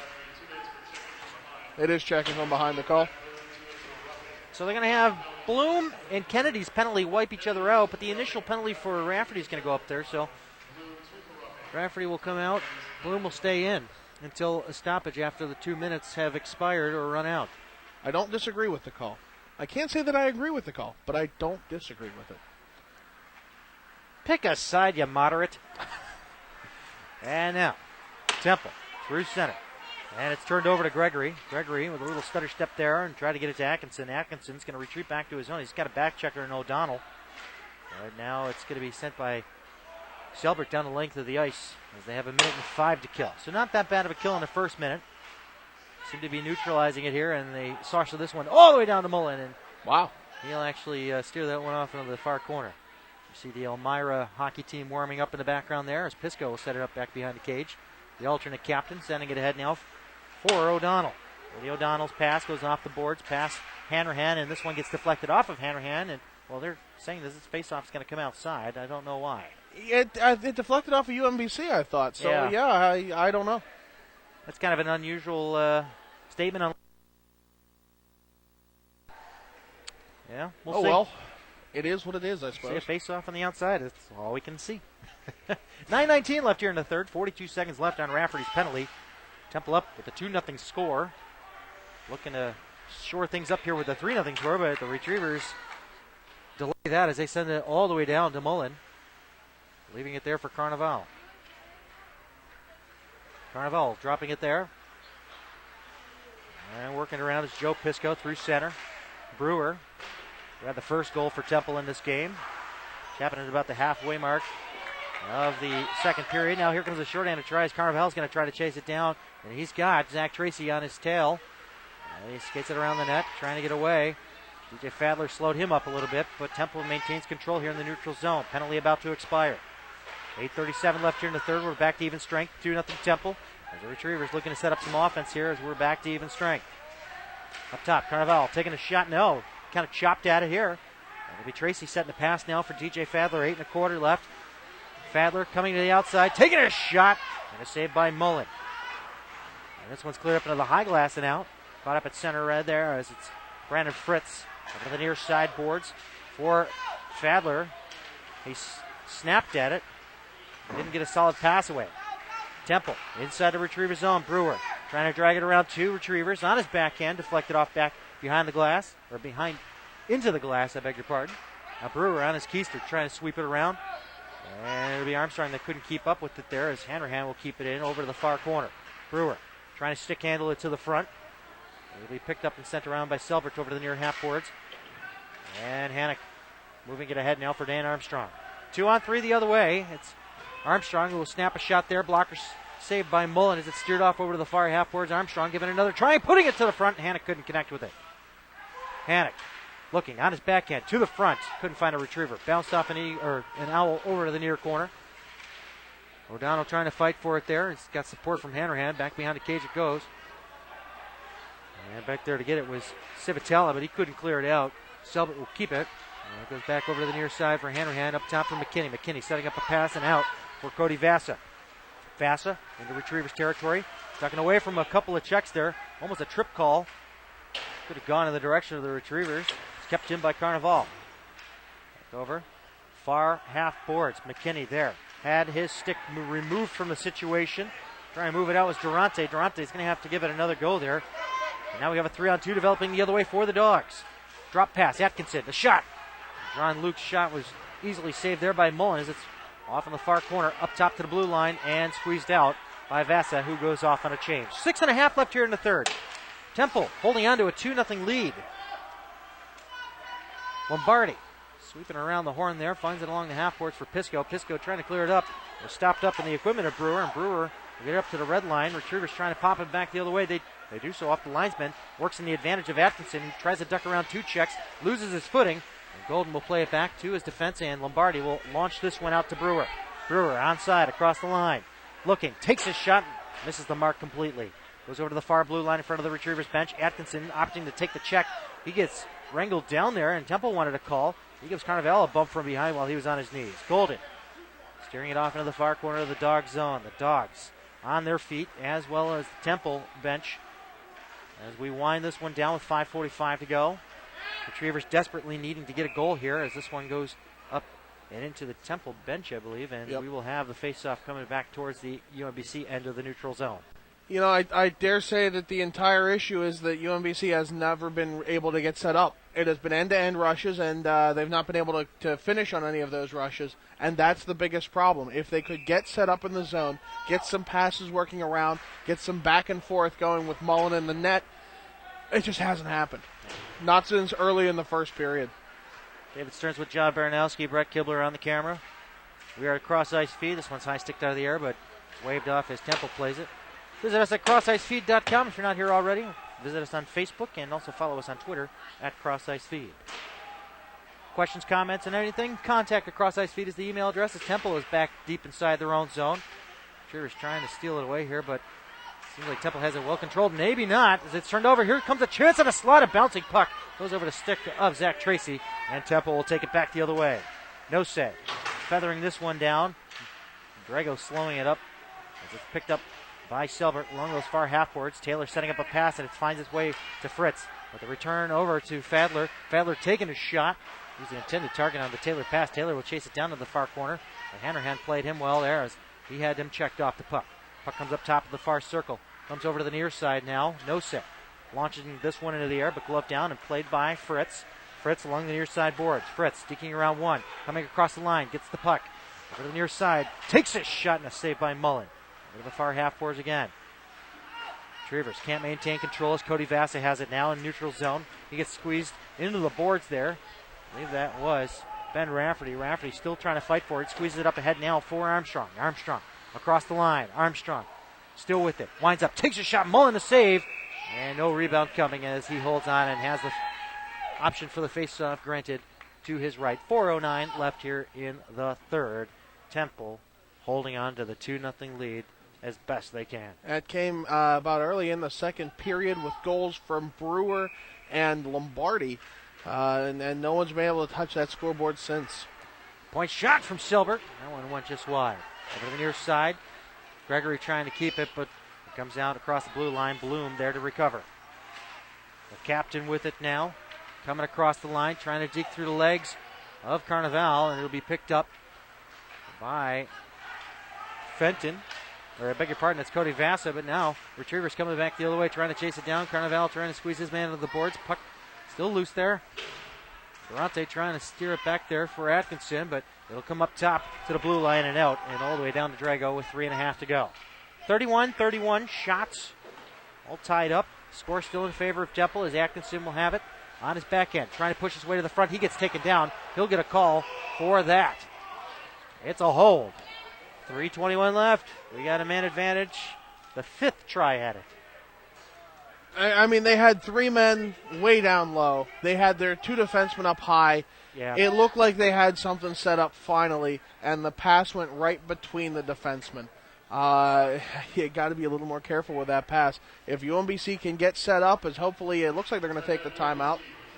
Hopefully they can draw something up and actually plan on it, because playing this, fire wagon hockey as it used to be called, drive into the net, get the rebound, drive back the other way, get the rebound, drive. I mean, it only works if you have those guys who really know how to score, those pure goal scorers. I don't think UMBC has that at this juncture. Now, the run and gun style, as I affectionately call it, it's not really working in their favor. And it's just, when you have solid puck control and you're crashing the net, that's one thing.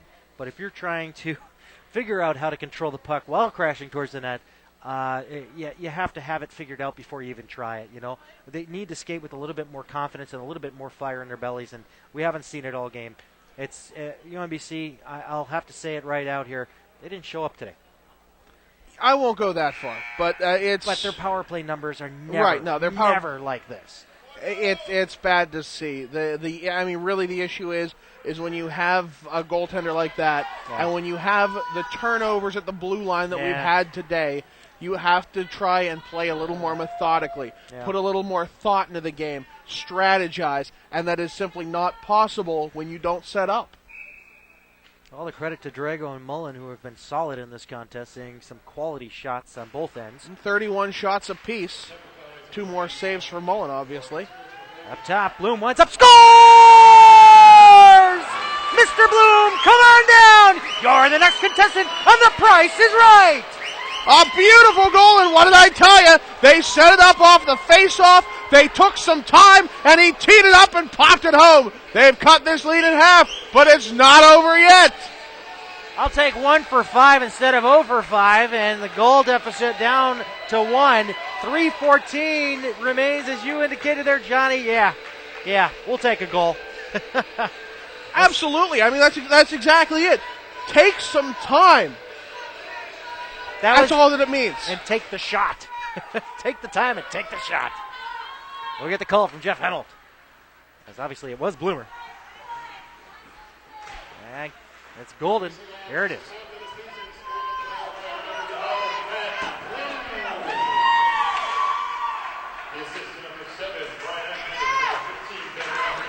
Atkinson and Rafferty on the helpers as it's deep inside the Temple zone.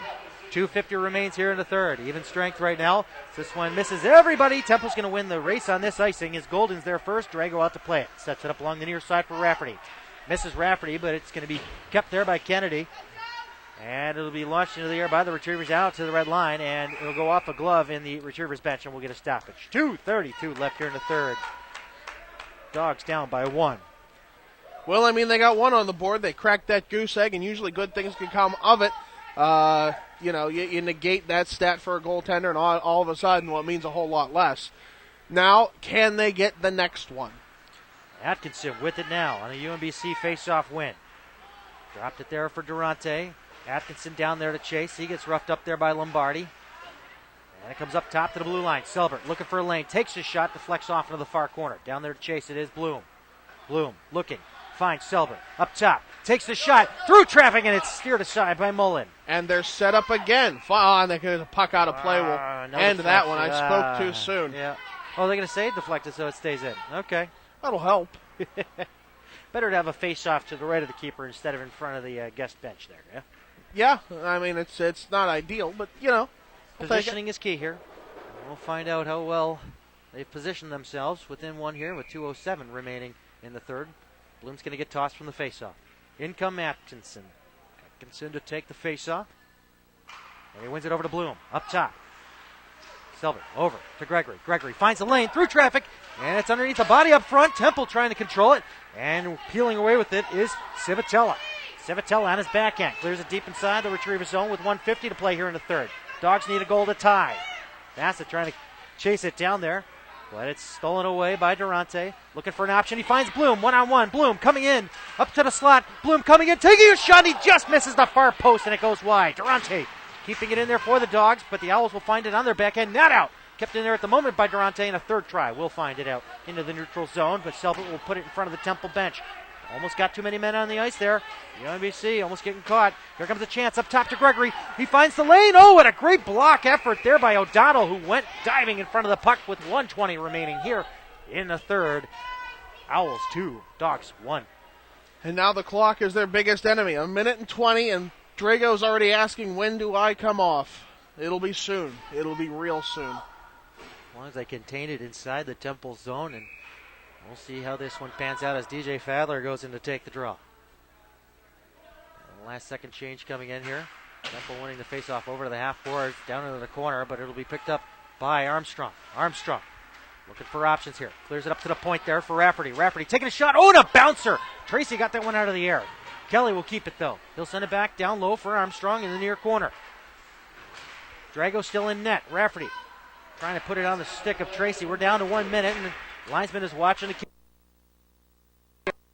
for options out front. Shoves it up, and it actually deflected off of Mullen. Gloved out of the air and played back by Kennedy. He sweeps it around the glass, and it's kept in there. Funny bounce. Here comes a shot from the side angle, and it goes well wide. Drago going to the bench. Extra attacker on. Up to the high glass. Rafferty keeping in, but popped out by the glove of Pisco. No, it's kept in there. Tight at the blue line. Armstrong stepping in with a shot. Oh, and a great glove save by Mullen. He keeps this one. A 2-1 lead for Temple with 34.2 left here in the third. And they're so close. How they kept it in the zone that many times, I'm not sure. But it's working. They set up. Good things are happening. They're having opportunities. The shame is that it's happening so late in this contest. Yeah, and the partitions were their friends because they had some funny bounces off the separators on the glass. You take what you can get. Face-off win. Up to Gregory. Takes a shot, and it goes well wide. Chasing it down now. It is Tracy. Tracy's got 3 Temple players on him. Crunching to the boards there 25 seconds ago. And it's one up top to Rafferty. Rafferty looking, taking his shot. Oh, and it got caught up in the feet. And out for neutral. And Kennedy chops at it, and this one's going to be an icing. Icing? Yes. 14.8. Yes. That clock ran a few ticks. 0.3 of a second. Hopefully it won't be a major effect. Yeah, we got some Temple players chirping at the UMBC bench. Little violin action there from Cody Vasa. Yep. Well, the rivalry is still alive here between Temple and UMBC. They'll do it again tomorrow up at Temple. Temple wins the faceoff. Carnival taking his time. Back behind his cage. Up along the glass. And 10 seconds remain. 8 seconds. There will be no icing. And Temple University has defeated the UMBC Retrievers with a final score of 2-1. And the Temple fans are quite pleased with that one. As they probably should be. UMBC could not get anything set up in offensive territory until the last 3 minutes of this contest, and that's really the difference maker. Temple has played a little better on the run and gun, and that's all it took. I mean, they scored 2 goals back-to-back, about a minute and a half apart, and that's all they needed. 2 good efforts. I won't say lucky, good efforts. And that's all that it took because UMBC could not get something mounted. The next home game here at the Reisterstown Sportsplex, we should say, is February 1st against Penn State. Unfortunately, we will not have that broadcast, so come on out if you can. The next broadcast for UMBC will be next Friday as we travel down with, it works out, we'll be there at the Roanoke Civic Center with the call for Virginia Tech and UMBC's action. As UMBC has an uphill battle as they lose to the number 14 team in the Southeast. They sit at number 4, and now they got number 2, Virginia Tech, next week. So for John Baranowski, this has been David Stearns. Temple victors with a score of 2-1 over your UMBC Retrievers. We'll see you next week. As always, don't stop believing.